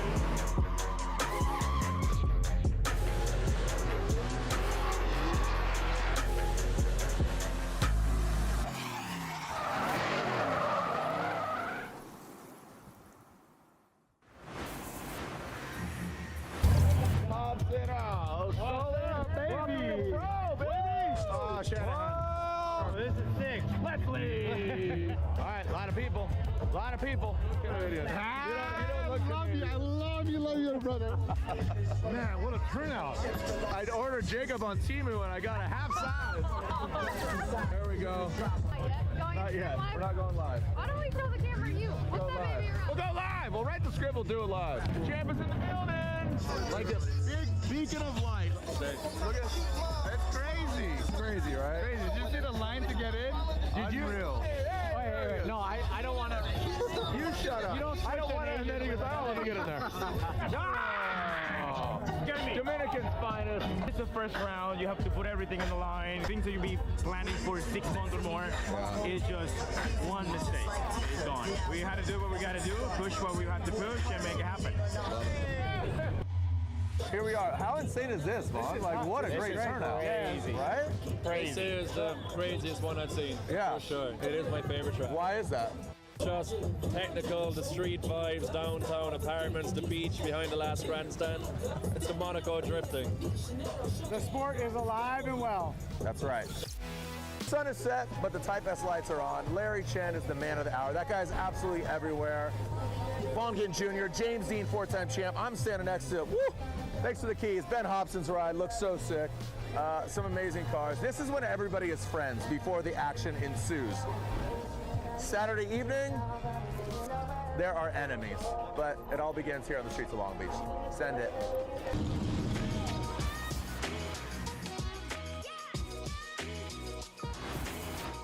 All right, Jacob. Well, we are nearing 10:30 here on our local time. So as we are getting set here for a great battle, Daigo Saito, Dmitry Brutzky. That's our next battle here, and here we are just getting into the wee hours of the night. And right now, haven't seen any moisture for a little bit. I said it, dude. I said it. You know what? If we're gonna do it, get it out now. Go ahead and cry your tears, Mother Nature. Go ahead. It's a great equalizer, though. It really is. I mean, it doesn't matter how much power you've got. It really just comes down to driver skill at that point. So, and there's some drivers here that are phenomenal in the rain, and some of them that, they don't have as much adaptation. That ain't it. No, Yep. no. I mean, hey, like don't have it. SoCal drivers don't get a lot of rain. Nope. You got Pacific Northwest, lots of rain. Yep. Daigo Saito, we've seen him drive in Japan, obviously. We've seen him drive here over here in the States. And Brutzky, as Jacob, you talked about, the vehicle, his pro vehicle, having some issues, blowing the motor, and now here he is in his backup car. His pro spec car. Yeah, and I mean, it's not going to make as much horsepower. It's not set up for the tire that he's on right now, but he's going to make it work. Daigo Saito and Juku Racing, Jerry Yang Racing, 86 coming out in that first outside zone. Bang, right on it. There's those green lights. That's the Excel that we're looking for. First time seeing Daigo in competition here this weekend. And now he's got the VR. Oh, boy, Brutzky dives in on the inside again. That inside clip has absolutely been playing a major role here in seating brackets. What is happening here? They're just ripping down that embankment into inside clip 1 and overshooting inside clip 2. Yeah, it's tough. It's a timing thing. It's trying to get through the smoke. It's trying to keep the vision as that driver comes through, because you can see Brutzky, I mean, really pushing to try and get into the pocket, hold things really stable. As they come off the bank here, Daigo really lights the car up, but Brutzky just tries to dive through, and I might have gone 3 wheels off through that section, and then just having to play catch up for the rest of this run. So that one mistake coming off the bank, that's all it is. And I don't want it to happen more, but there's a good chance we're going to hear this story a few more times. So I want to take a look here to see if Brutzky did go 3 wheels off. You can see just the timing. Oh yeah, there it is. Yeah, might have even gone 4 wheels off, but it's just the timing. I mean, you have some drivers that just hold a little bit longer as they come through that first inside clip. And in the chase, you got to know that. You got to follow them through that section, because if you transition before they do, that's what ends up happening. You're way on the inside. Later. Yep. Later, skater. Here we go. So Brutzky now up front. Daigo Saito. If his spotter does his due diligence, he should say, hey, you don't need to push too hard here. Brutzky's at a major deficit here going off, but Daigo didn't get the memo. He doesn't care, even if he did. Daigo Saito now in the inside clip 1. That's a way more tempered approach, but Daigo, he does make a correction. He does salvage it. I think just bathing in the smoke. A lot of them are getting lost just on that line. Daigo does bring it back, but that got precarious there, going outside zone 2 into inside clip 2, going into outside zone 2. Yeah, and I mean, there's some stuff to think about as well, that some of these cars are right-hand drive, some are left-hand drive. So when you get into the chase, you got to remember where that driver is going to be. So in this case with Daigo, you're kind of having to look through the smoke. The upside is when you dive through, you see that car a little bit sooner. And in a game that's this fast, that split second can mean all the difference. So really for Daigo, it's just don't get a 0 in the chase. That's really what it ends up coming down to for him. But Dimitri out front, I'm stoked that he's able to put on this kind of show in the lead with a car that is not built for this level of the series. It's built for one step down, still very competitive, still very fast, but ultimately a couple hundred horsepower less. I'm not exactly sure which tire he's running on this, but if he's running that pro tire, then it's going to be a little bit different. And I think the judges were looking for a side-by-side on that, so which is interesting that there may be something that we missed in the initial review of that they want to take a look at.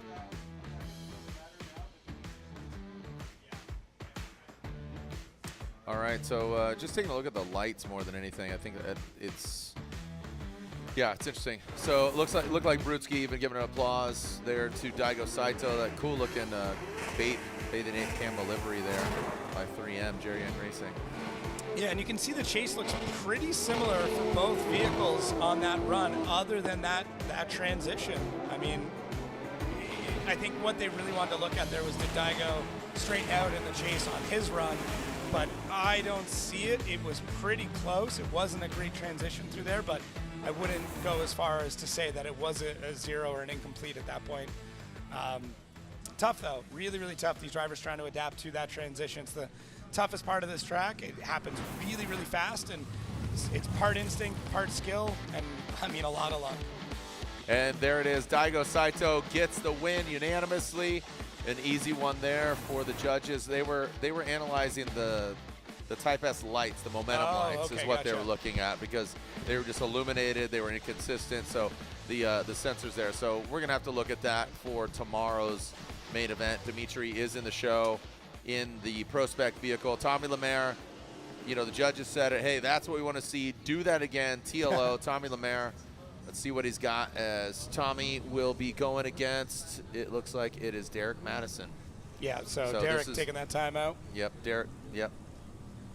Yeah, Derek Madison called that comp timeout. He got almost packed it up and left, man. That was a pretty good lead run. But Derek Madison, again, both these guys will be in tomorrow's main event. Here we go, Derek Madison across the nose of the Corvette.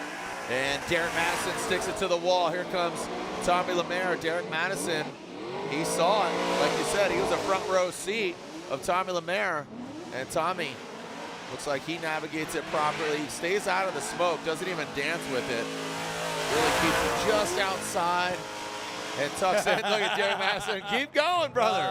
I don't know if he was a fan flicking him off or what he was doing, but that was you saw him kind of signaling to him. That was pretty sick. No, I think Derek is just very happy with his progression. I mean, coming off of last year, really, I mean, not a great rookie season. Just struggled. I mean, there was a lot of questions. The car didn't even make its debut till halfway. Exactly, and there was a lot of questions like, okay, was Derek ready to make that jump? We're seeing it now. Yeah. Yes, it took a bit of time, man. It's such a big jump to make up, but I really like Derek in this run. Could have been slightly deeper through here, not a ton. Didn't need to be anything wild, but Both drivers, solid job as they come through here. Tommy really getting the car settled early, makes that transition look easy. Derek Madison looks great through that second outside zone. You can see Tommy just trying to gain every little bit to get that kind of wave. Let's go, let's party. And both drivers just having a great time as they come across the line there. But yeah, Tommy's on one. I mean, Tommy's on one. He's our prospect champion. But with minimal track time.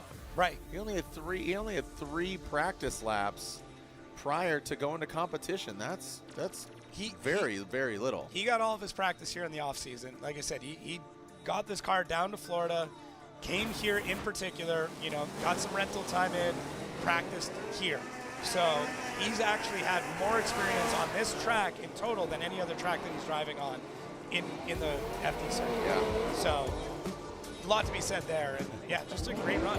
Knows the track, but yeah, where the car is at. Well, exactly. And he's already gone through at least one engine, maybe even two. True. The drivers have a chat where we get to kind of see some of the conversations they've got. He brought up the issues he was having with the car. It seems like somebody jumped in, another person in the pits here to give him a hand to get him back out there. So a lot of camaraderie. Everybody wants to see the drivers come out and win on track. They don't want to see a win because their competitor couldn't make it out. Yep. So throwing up the horns there. Tommy Lemaire locked in. Should be TLO getting the advancement, but we'll make it for certain. There's D Maz. He's throwing up the horns. He was hyped. He's pumped. I would be too. Yeah, that was fun to see. Yeah. In the cockpit of Derek Madison, and the winner to go against Jack Shanahan. Oh, is that what we got here? OMT, just confirming, just because we've had some. Okay, so it's a one more time. So Robin Ishida, Brian Eggert say one more time, and Reese did say TLO, but I thought that was all TLO. Oh, interesting. Yeah, I could see both sides of it. I was siding with Reese. I think the errors that we saw from Tommy were in the second outside zone, but definitely on the lead. And I could see the one more time there. Yeah. Yeah. It's tough because Reese just chirped up and said, "Yeah, that's a dealer just saw." It's tough because when someone has a really good outside zone one, you're like, you get really pumped on it, and you can kind of gloss over mistakes somewhere else in the run. But yeah, I see where that one more time is going to come from. All right, so now we are seeing Rudy Hansen versus Federico Sceriffo. All right, Federico Sceriffo and Rudy Hansen. And, yep, here we go. And it looks like Federico will be getting a clean air, meaning that he will lead this first battle. And the Pentel Ferrari leaves that chicane. See how he goes out front. Both of them. Again, Rudy maybe tiptoeing his way up to the side of that big Ferrari. Now going down to inside clip one. Looked like Fetty did punt that inside. Oh, Rudy Hansen way off course. Rudy very loose. All right, there was some looseness on either side of this battle here. Little wonky on that one. Yeah, Jacob. Yeah, what do you got? Fede took a little bit to get into initiation there on the first outside zone, and as you said, Rudy just being a little bit of trepidation to really get into the pocket of the Ferrari. And then as you see here, there, Fede just really tight on the first inside clip. Second inside clip wasn't too bad, but Rudy just overshooting it and then just trying to get into the battle and salvage any part of it. But I mean, at that point in the chase, I mean, that's an incomplete. You're way off track at that point. Just pushing way too wide. And I mean, they're gonna swap it around, and Rudy's got an uphill battle here. He's into our seating bracket. Yeah, that's now I have to think how he's going to attack this track tomorrow. You know, Yeah. I mean, here he is back there quite a bit. He's going to need to tighten up. Haven't had a conversation with. Saw him at the drivers' meeting briefly. Said what's up to him, but don't know where his head's at. You know, him and his lady and what's going on and everything. So definitely would like to see a great run for him, you know, for his morale boost here going into tomorrow. But like you said, he's got a big uphill climb given where he was. And look, boom, there he is. Rudy Hansen steps up and rises literally on that bank. That first outside zone almost overshoots that first inside clip. Fetty goes tight. He's center. He hits it with the door on that second inside clip. So both these guys on the struggle bus. on their chase runs. Yeah, both definitely struggling in the chase. I mean, not what we're looking for. We want those cars pretty much side by side the entire run.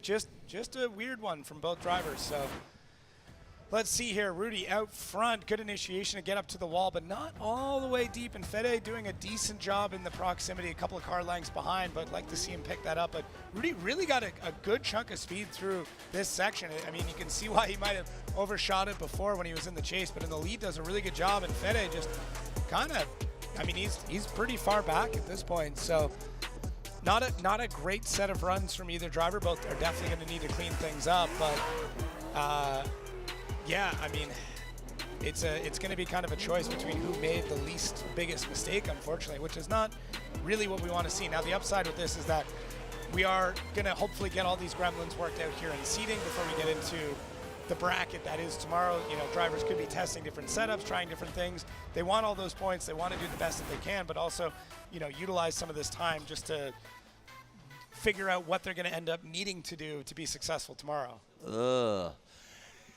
Yeah. Yeah. Just tighten it up. Rough set of battles, boys. Yeah. So, again, let it be a learning lesson here. So, Federico Sceriffo, Rudy Hansen, and looks like Federico does get the victory over Rudy Hansen. So, Federico will advance on. I'm guessing that just comes down to, you know, yeah, Rudy having an incomplete. So, both not amazing, but, yeah. I mean, so, yep. Three drivers in the final four. We are waiting for the one more time of Derek Madison and Tommy Lemaire. Jack Shanahan will go against Madison or Tommy. And then the other side, Daigo Saito and Federico Sceriffo. And Fede's real. I mean, he's got to get that sorted to go up against Saito. Like, he just has to. He's going to have to pick up the pace because Saito's going to push him around the track. Yep. I mean, we just saw what he's capable of. So we'll take a short break. When we come back, we'll revisit the final battle of the Grade 8 to forge our final four. You see that bottom left-hand corner. Mads versus TLO is going against Shanahan. Daigo Saito versus Federico Sceriffo. Don't go anywhere. Here are the seating brackets at OSW. OOO O'Reilly Auto Parts at OOO OSW. When we come back.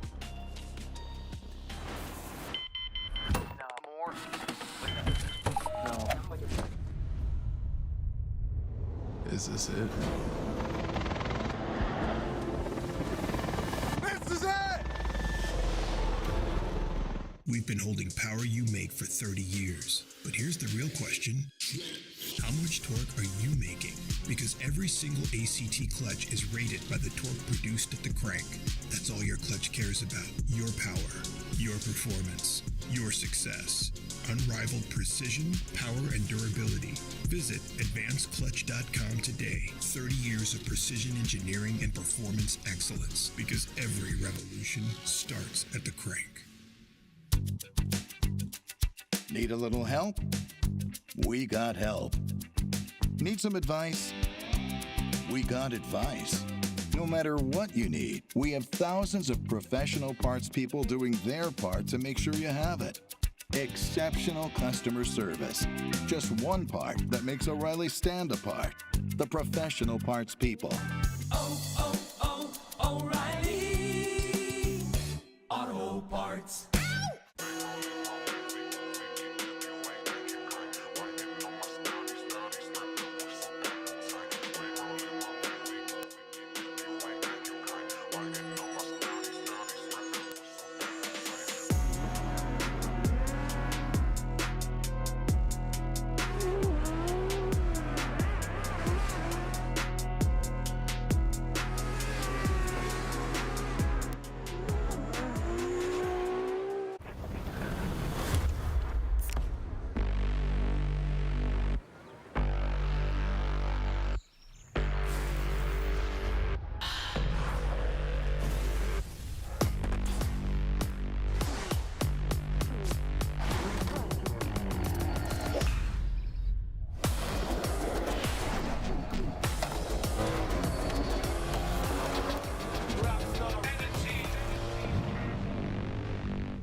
Formula Drift is brought to you by Toyota. Let's go places. GT Radial. Experience the performance. Rockstar Energy, the official energy drink of Formula Drift. Kumho Tire.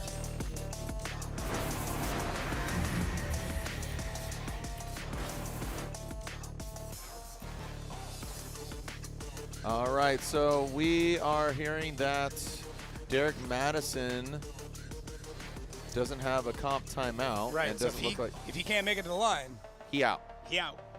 He is out. So So Tommy as he- Lemaire would get the advancement and go against Shanahan. So as you in can the see, floor. we cannot see him. He's right there. Oh, He's not on the line. He is not on the line. So there'll be.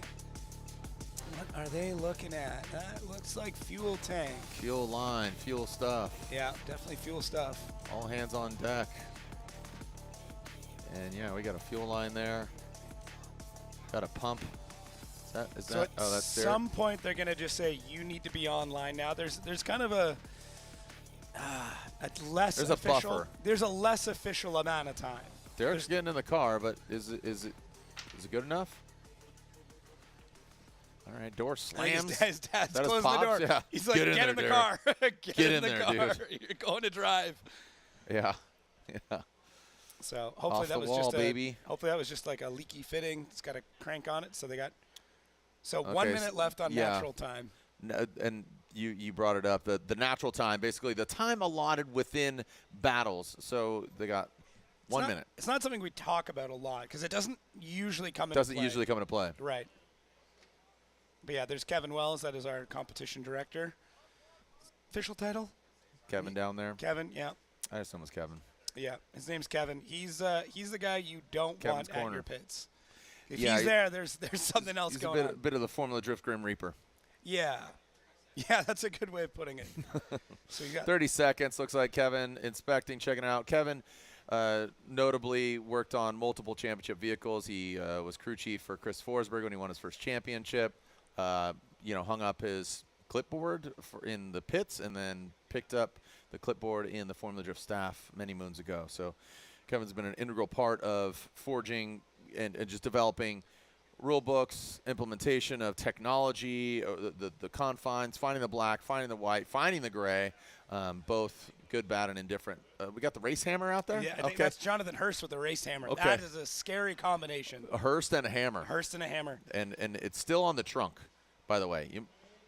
That's it? They said no? He's out. No, wow. No? Didn't make it. Okay. All right, so throat chop. So, yeah, Derek, okay. I was like, if he leaves and there's a race hammer on the trunk, that ain't going to work out. That's an interesting So, Derek tactic. Madison is out, does not make it to the start line. Tommy Lemaire in the burnout box. So, this will be a automatic run or bye run for him. And this was intended to be the one more time battle. It was 2 against 1. Again, Reese said Tommy Lemaire. Robbie and Brian said one more time. So, regardless of that, now it's Tommy Lemaire advancing on. He'll go against Jack Shanahan in the Final Four. Lay back and listen to the Canadian that is throwing down here in O-Town. Tommy Lemaire on his bye run. Next up, Jack Shanahan.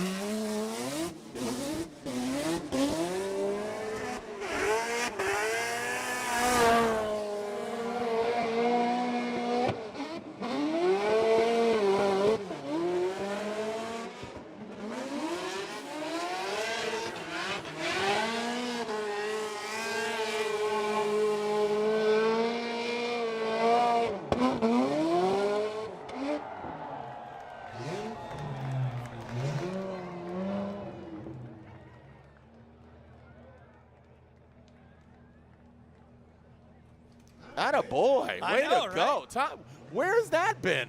Smoke-filled donuts with a little glaze at the end? Yes, sir. Please, sir, may I have another? Yeah. This time put some stank on it, would you? That was a buy run for the ages. Dude, you totally killed that buy run. Watch this again, just for the heck of it. Oh, man. This is... And then watch him just burst into flames. He just overcooks those tires so much. Pardon me while I burst into flames. Yo! Dang. Yeah, 0, incomplete. He doesn't move on. Yeah, Look, save the flare for TGI Fridays, okay? Relax. So much fuel speed. Yeah. Yeah, way too much sauce, aka syrup. Yeah. Dude, the poutine is burnt. you burnt the poutine. Dude. Oh. Yep. That's Tommy for you, though. Speaking of poutine, I could crush some right now. Oh. And There's some again, Canadians in the house. Don't know how poutine is not American. Fries, cheese, and gravy. That's what Canada does? Yeah, no. Jack Shanahan, Tommy Lemaire on one side, Daigo Saito and Federico Sceriffo. Look at this. Ireland, Canada, Japan, and Italian. Wow. What a combo. It's like a good Bill Burr joke here somewhere, you know? Oh, so we whittled it down to these 4. All these drivers are in. Again, unofficially, the only one, Connor O'Sullivan, not in the show. Again, stay tuned to social media to clarify that and to see the bracket. Yeah, I mean, I'm stoked for these battles. I mean, if Fede can pick up the pace to make sure that he's got a good set of runs, I mean, it's going to be great with Saito. But if not, Saito, like I said, he's gonna push him around. He does not care.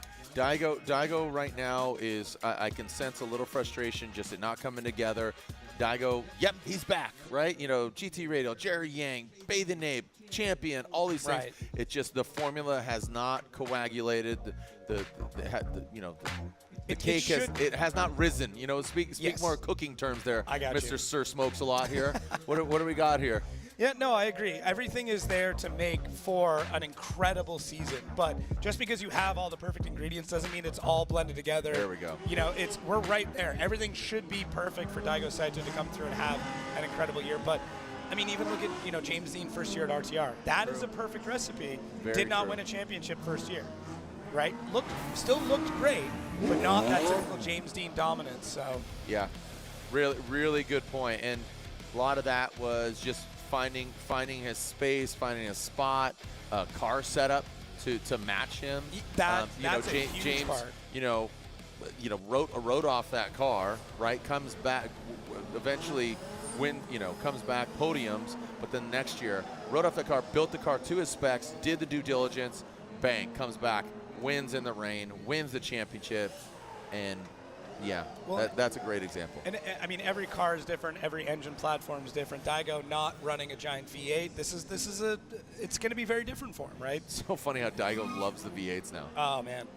I mean, when he came here, the Lexus SC430, the Ninja, there was the Daigo years, and the judging really kind of catered to his style. Now, here he is, new car, new, but still old Daigo. Sport's different, and everybody is caught up, though. That's the thing. He set the standard years ago, and we're all at that point, if not past it. I mean, here we not go. we. That's what I'm looking at. Daigo Saito, Federico Sceriffo. Again, Japan versus Italy. 86 versus Ferrari across the nose, and there you go. He's even pushing him around from the front, man. Look at that. Oh, no! Daigo gets into the wall, fights back, and hits the wall. So Daigo leads, and both of them are incomplete. Daigo dragging those beautiful wheels. Ah, so good-looking car. Need that new some new Bathing Ape wall ride. Man, rough. Yeah, rough go. Everything looked really, really good there for Daigo out front, and just a little bit too much getting into that wall. Yeah, just taking a look at initiation here, if there was any contact or anything. It's like this is the thing. Like, we see it all, really, really quick. We only have a second. Yeah, that wheel is pushed back pretty far. So that lower control arm is, probably Bluetooth now. Definitely yeah, I mean, strategy here wise, Jacob. Let's take a look here. Strategy wise. Yeah, I mean, just pushed too far up into the wall. I mean, we've seen way worse crashes there. He actually came out of this pretty unscathed, all things considered. Yeah. Ooh, there might have been a little nose tap, huh? I think, yeah, Fede might have grazed him. Yeah, that is tough. And even the littlest disruption could really, again, there's two large masses, and if you have that bash bar and it glances at you, that's going to redirect. So let's see. Ooh, that's tough. I don't know. I think that angle didn't look like it. Yeah, I think if he did, I don't know if it was enough to disrupt Daigo out front. But yeah, either way, Daigo, it almost looked like he came off throttle for a second. The car gripped up, and that's all it takes. So was there contact here? Nope. Very close.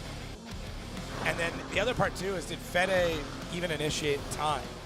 So Fede and the chase might have been completed before Daigo. This might be one of those really rare double incomplete independently of each other. So I don't, man, that is tight though. I mean, good job on Fede for timing that out though. That's wild. Yeah, that is really close. Strategy-wise here, if you're Jerry Yang Racing, do you even try to get the car back together within 5 minutes? I mean, right now I'm deducing that there's no contact for Federico on Daigo. Daigo did it himself. If he did it himself, do you fix it and try to get back out there in 5 minutes, or do you say, look, I'm gonna retire, I'm gonna work on this thing, we got all night, we're in tomorrow's show, Fede, advance on, just park. Is it worth the potential the 6 squeeze. points, right? Is the juice worth the squeeze? 6 points, man. I mean, we've seen championships won by 6 points. Okay. Again, these are all parables. Yeah, I mean, I think of like the Dio Shahara's championship, for example. Well, yeah, I mean, it came down, dude, Tanner Faust. Yeah, Right, it came down to 1 point. Yeah. Yeah. Right. No, Oh, I was good there. call. Yeah, I know you were there. I was watching at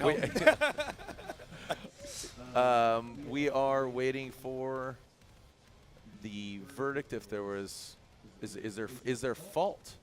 Where there's no fault. Okay. Okay, so this seems like an independent incident. Do we want to wrap out with Reese here? And we got a. All right, so talking to. Hey, Reese, what's going on here? So we're just going to look at the replay here. We're getting clarity on Federico, so we can see here. Did Fede hit him?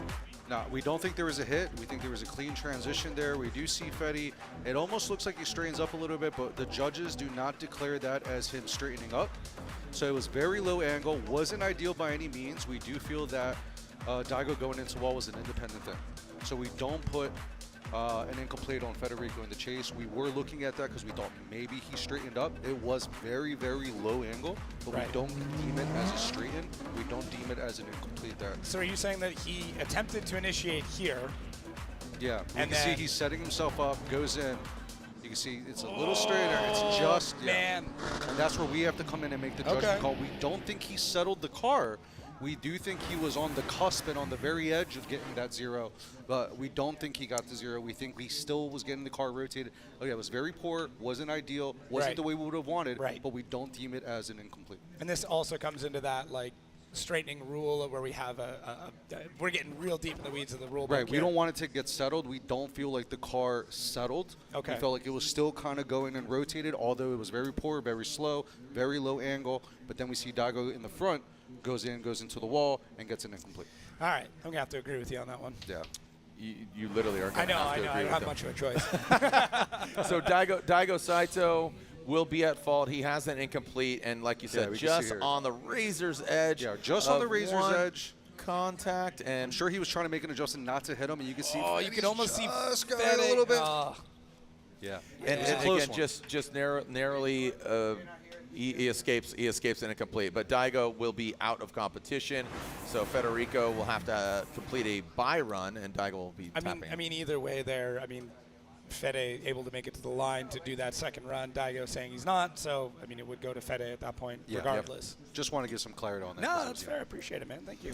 Great insight there. Thank you, Reese. And again, that was chronological. I like how you walked through it. First incident was Federico. Second incident, by no means was it Fede's fault. Daigo just tapped the wall. So taking a look at this, Daigo. Great hair, though. He's like, I don't know how he keeps it so incredible in a helmet. No helmet hair. It's amazing. Yeah. I need to know. That's the big takeaway. All right. Well, the accidents ensue. So when we come back, let's take a look back here at Orlando.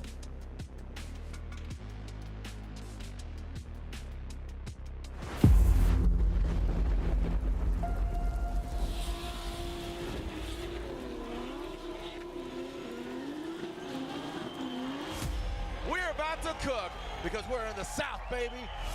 This is Road Atlanta, and this is round 2 of the Formula Drift Pro Championship. It's a little wet, but right now it's Osbo and Dean in the finals. Will they be in the same order as Long Beach? Freddie got first, Dean got second. Both these guys know how to drive in these slick conditions. He's used to the ice, I'm pretty used to the rain, and it's going to be who makes the first mistake, I think. I just want to chase him hard. I'm sure he's going to give us a good lead. Yeah, and looking forward to it. Who's going to come out on top? This is it. We're ready to send it, Atlanta!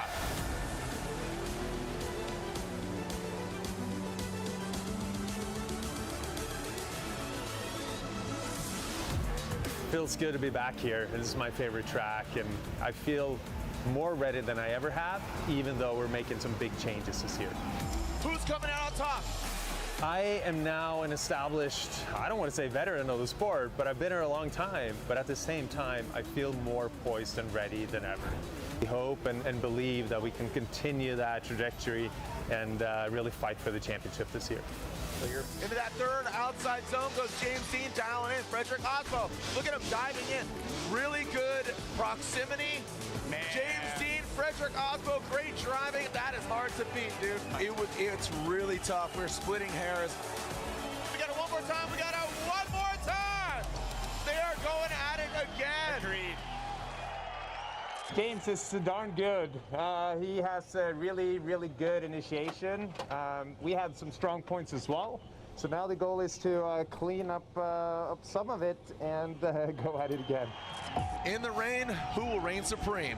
Live around the world. Here we go. The one more time battle. Frederick Osbo, James Dean. Are we going to get a victor? There's so much pressure. You know, the margins are this big, and you might go all the way or you might lose out or crash out immediately. Because we're there as gladiators, risking everything. And that sort of pressure, I love and hate. Let's send it!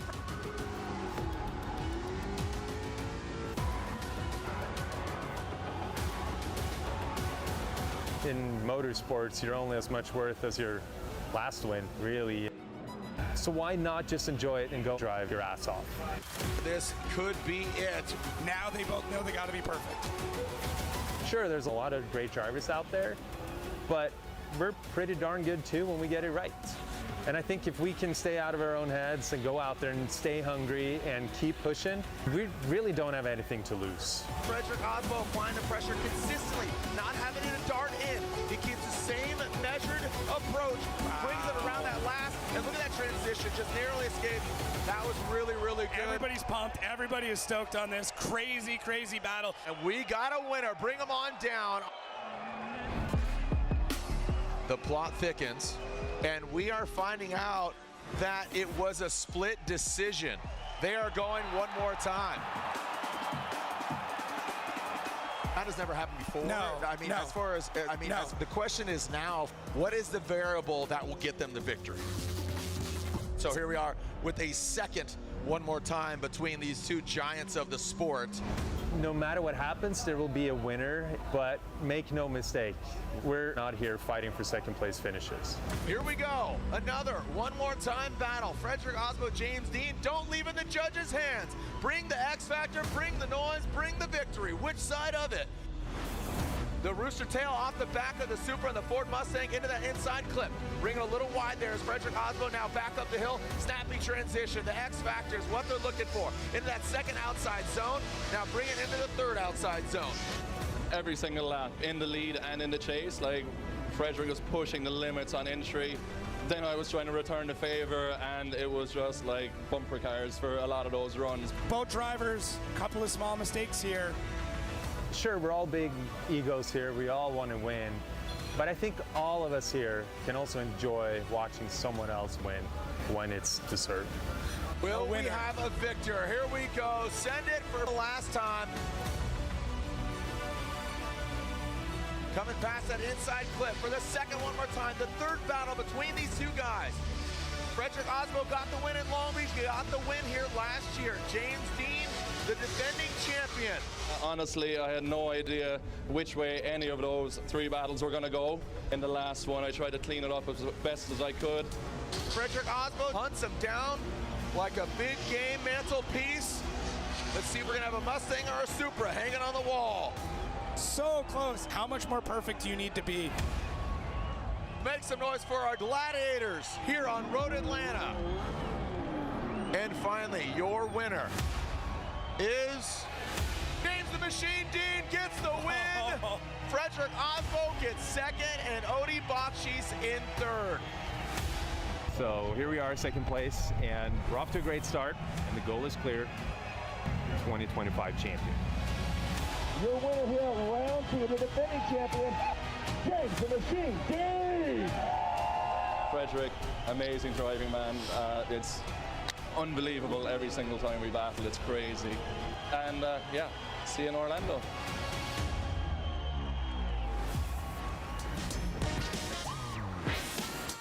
Shoeies in Atlanta for James Dean, looking back at a round 2 of 8. Here we are at round 3, Orlando, but Atlanta never ceases to amaze me. Just the uniqueness after going there for now 22 years. It's just such a fun event, man. Just collectively, you know, Pro Spec Pro, we had the Grid Life FD round, like just all of it. Atlanta's just an amazing round. I love it.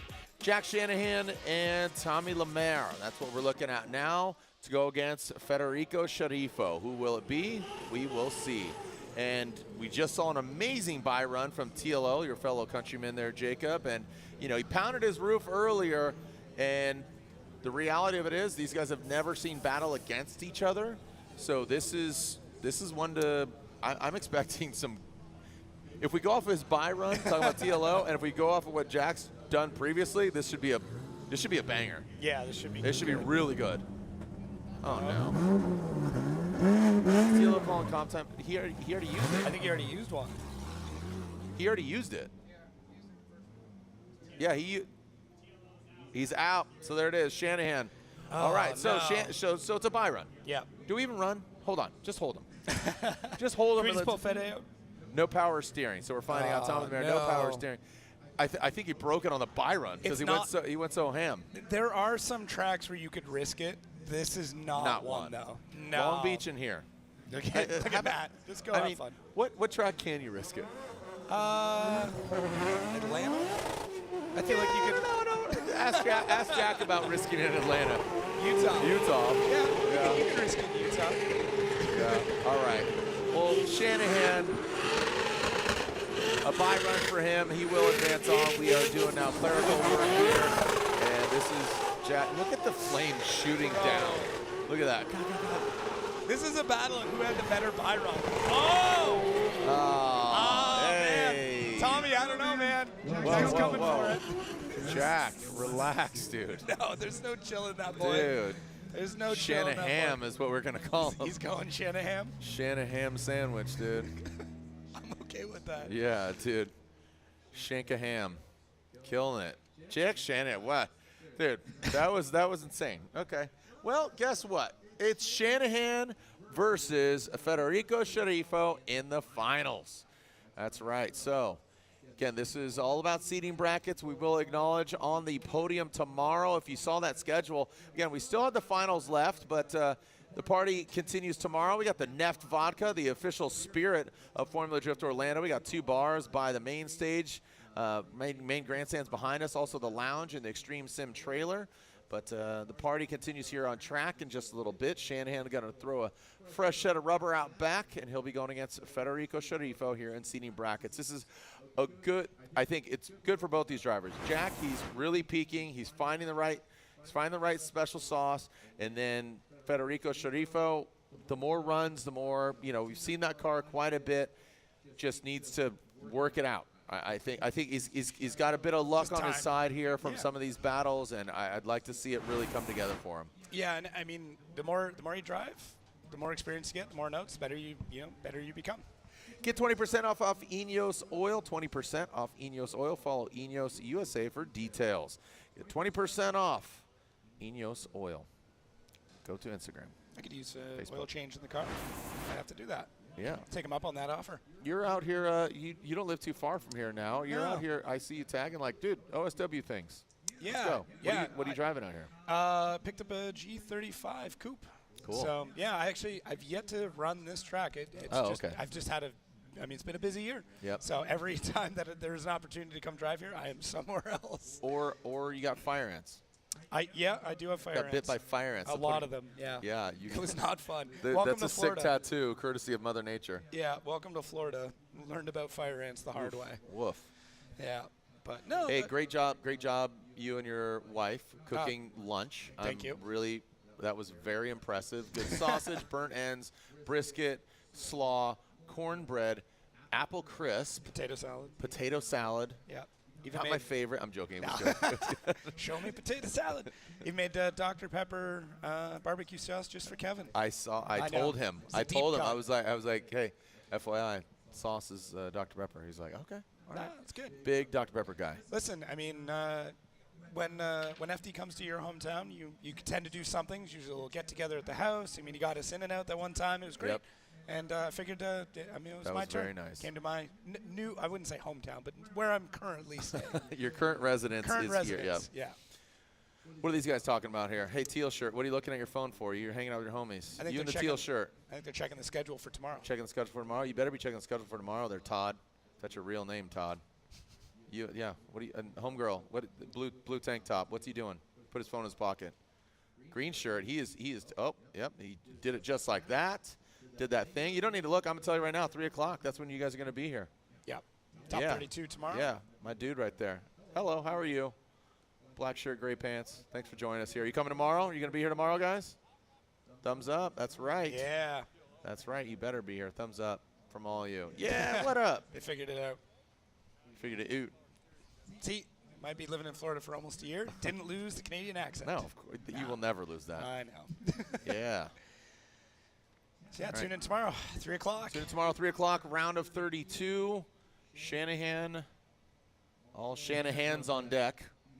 Shanahans eating a Shanahan. Yep. Shanahams on deck. For the love of drifting. For the love of drifting. Got to get that money, man. Sorry, little Bone Thugs. Just break out into little Bone Thugs and harm me. See you at the crossroads. No, reference right over my head. Yeah, right over my head. Sorry. He's doing interviews with Screamo singers. We're over here talking Lazy Crazy and Lazy Bone. This is we're teaching each other things. This is why it works out so well. This is it. I like it. This is it. All right. One more battle left. Our finals are here. Thank you to our sponsors, of course. Thank you to Meguiar's. Who doesn't like a clean ride? Check out Meguiar's new hybrid ceramic waterless wash and wax. Simply spray and wipe to help your ride look its best. Meguiar's hybrid ceramic waterless wash and wax is available now at your favorite auto parts retailer. Also, you've seen the commercial for Type S. Type S Formula Drift is now selling Type S products at the FD merchandise trailer. Go by. Check out the Larry Chen Signature Light. You got the Underglow kits, a variety of different products, including 12-volt jump starter with built-in USB-C cable and LCD display. You got the Ultra Slim Smart LED trim kit. All of it over at the Formula Drift booth. Also, NGK. NGK High Performance Coils. NGK's mod high performance ignition coils are designed and built for enthusiasts and performance vehicles. Custom primary and secondary windings increase output for optimized performance. NGK mod ignition coils utilize PET housings, premium vacuum sealed epoxy resin, and high temperature silicone COP boots to provide maximum levels of dielectric strength, voltage, insulation, and durability. All NGK coils are engineered to optimum performance when paired with NGK spark plugs, developed and rigorously tested in our ISO 1725 accredited test lab under the most extreme conditions. NGK's mod coil designs will outperform all others, far beyond the operational environment a vehicle would actually experience. Mod ignition coils. Taking a look at the schedule for this season, we are already eclipsed 2 events. We are now 2.5 events almost in. You can see here we are in Orlando. Next stop, E-Town. That will be playing host to a pro and a pro spec round. St. Louis, Missouri. You can see there in July. That's going to be a sweaty and ready one. Come on out. Worldwide Technology Raceway just across the Mississippi. Seattle, Washington. Evergreen Raceway. Monroe, Washington. One of my favorites. August 8th and 9th. Grantsville, Utah at UMC. August 28th and 30th. And finally, bookended with Long Beach Shoreline Showdown. That is in Long Beach, California. And excited for that one. Downtown Atlanta this morning. Orlando. I was like, Atlanta. my director told me Atlanta. That is Orlando. I was like, what does Atlanta have to do with this? Downtown Orlando this morning. You got to love it. And obviously, so many Disney things to do here. Shout out to my son. Just got done with his Disney college program. He's got his friends out here and had some good times down here in Orlando. Great city. Yeah. And seems like you and your kids are having fun. And loving Cocoa, man. Good area. Cocoa. Yeah, like close to the beach, a little bit of everything. Okay. Whatever you need, it's nearby, but nothing is too close. You know what I mean? Yep. It's, expansive. Yeah, just don't want to. I mean, I did the suburbs life for too long, so happy to be back in the bush a little bit. Get some breathing room. Yeah. All right, Shanahan. I'm seeing everybody standing around and probably just checking tire pressure. Now the tires are on the car. Should be good to go. They'll have set the tire pressure, previously. Then they get it on the car. That little bit added weight adds a bit more compression to it, and then checking, based on the temp, that is going to set it up as well. Some of the battles that are preset tomorrow. Again, we'll backfilm with the other 12, but Gucci and Hurst. We are looking at Simon Olsen and Ben Hobson. That'll be a good one. And RCP, Rome Charpentier versus Trenton Beecham. The other ones are filled. Oh, Jeff Jones and Daniel Stuckey. Yeah, that'll be another good one. That'll be good. Yeah, the top 32 has just been getting so good every event this year. But I mean, it's so tight in how close that those battles end up becoming. And for me, I mean, for a lot of people, top 32 is just anybody's game. Yeah, it's really interesting. We were talking about it, and a lot of people say, should Pro Spec be 16? Should it be 32? Could maybe Pro be 16, and maybe we take some of those drivers, put them into Pro Spec? Just different angles, different perspectives. And again, this is just the evolution of driving where we're at. The Pro-Am competitions feeding Pro Spec. Some drivers like. Again, Dimitri Brutzky stayed in Pro Spec for a while, cut his teeth there, then moved up to Pro, was doing double dipping like he is. Now here he is using his Pro Spec car in Pro. We saw Rudy Hansen double dipping. So, different scenarios. Again, 32, 16. What do you guys think? Should we go Pro Spec 16? Should we keep it at 32? Should, like I said, Pro maybe be 16 and the other drivers go to Pro Spec? I mean, I like some of the cycling down, but I think 32 and 32 is good. The current setup. Yeah, I like that. Gives enough room for that opportunity. Yeah. For maybe And with 4 rounds, we get a lot of Cinderella stories. Yep. Like drivers that just feel like they come out of nowhere and just have this great run. I think of a Cole Richards, just kind of a couple of weird events, and then just pops off. You're like, where did this kid come from? True. So though I don't want to miss out on that by kind of relegating things down to just 16. True. Yeah. Taking a look in the burnout box, we got Federico Sceriffo and Mr. Jack Shanahan. Welcome to FD. And Shanahan could take this thing the way he's been driving. Federico needs to rise the occasion. These guys have never seen competition head-to-head against each other. Federico and his signature Ferrari, and Shanahan, that car prepared by RCP, Rome Charpentier, and his camp. Garagistic, and here we go. Let's see what Shanahan's got out front. And Fetty in the chase position. Here comes Shanahan across the nose of the Ferrari into that outside zone. Boom goes Jack. And Federico not all the way up into the outside zone. Jack knocks that cone out of the way into that first inside clip, transitioning in. There goes Federico. Again, very similar line to what we saw in the chase position on his previous battle. Here comes Jack Shanahan right in the crease. Boom, puts it exactly where it needs to be. And there goes Jack Shanahan with a very good, clean, sterile run.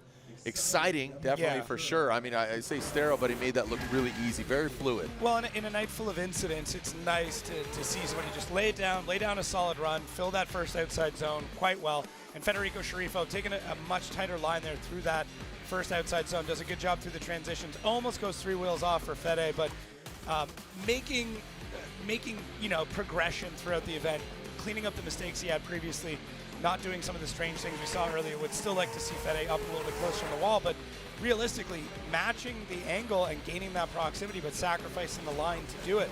Those are your kind of your three categories that judges are really looking at. But yeah, Fede getting real close there for 3. Judges having a bit closer of a look. But Jack Shanahan out front, I mean, noteworthy because just solid lead run, filling all the zones, checking all the boxes. Now they're going to swap it around. Federico Sceriffo in the Ferrari out front, with Jack Shanahan in that BMW following in behind. Just looking real quick, just got a message from my buddy here. Here we go, Federico Sceriffo, and we are looking at Jack Shanahan, and it looks like a cone was knocked over, so we will restart them. Shout out to my boy Low Standards Jay over in Australia. A little bit of downtime. That's all good. We get you through it.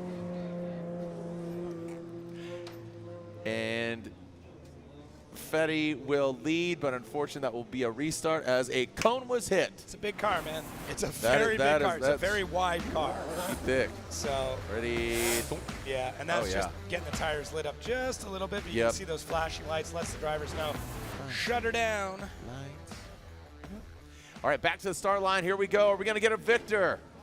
Fetty knows he needs to put down a blazing lead run. What's he going to do? Is Jack Shanahan going to get his first FD victory? Seating brackets.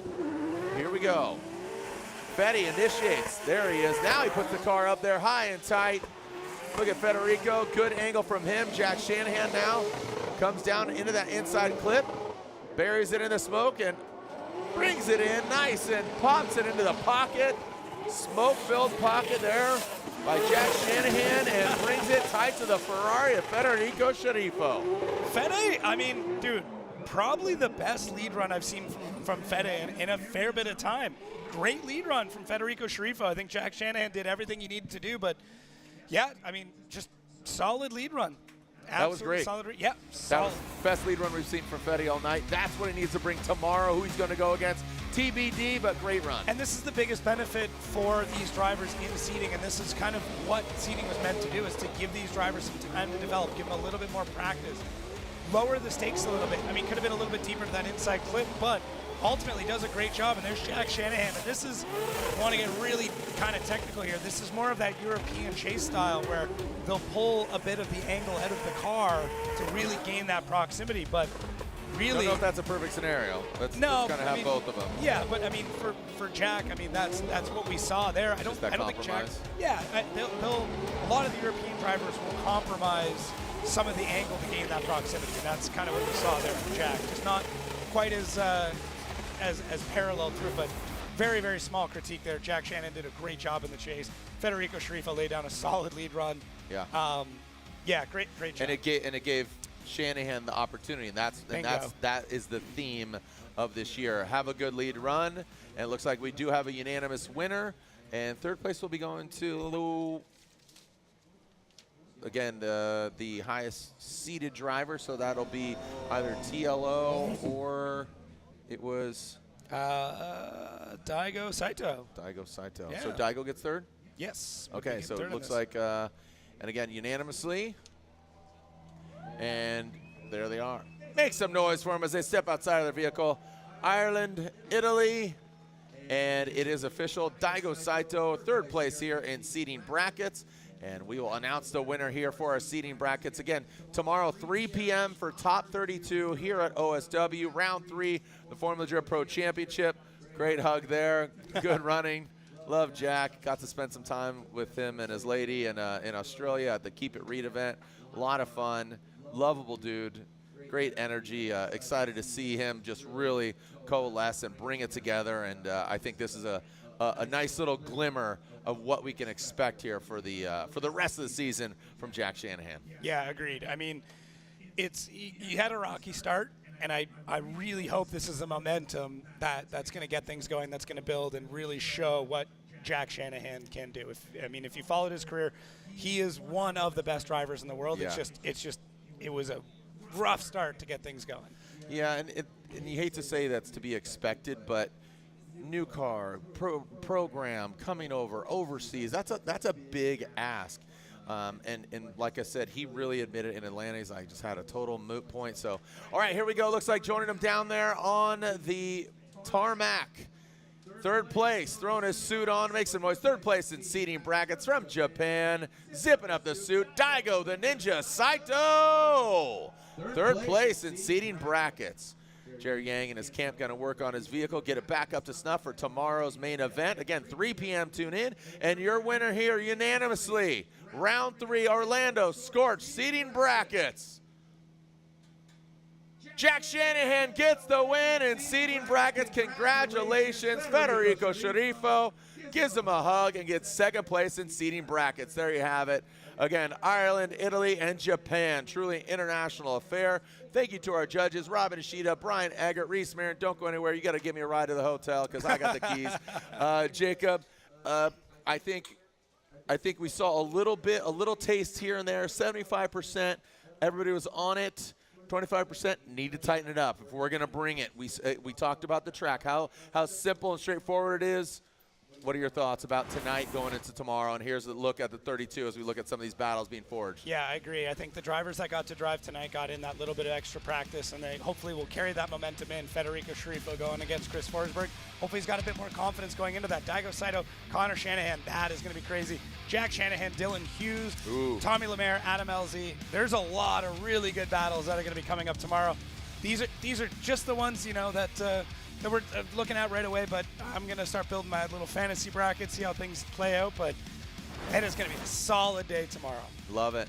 Look at this, and here's James Dean coming out here, giving high fives to Jack, his fellow countryman. You got to love it. I mean, the camaraderie sauce. There's his lovely lady. You got to love it.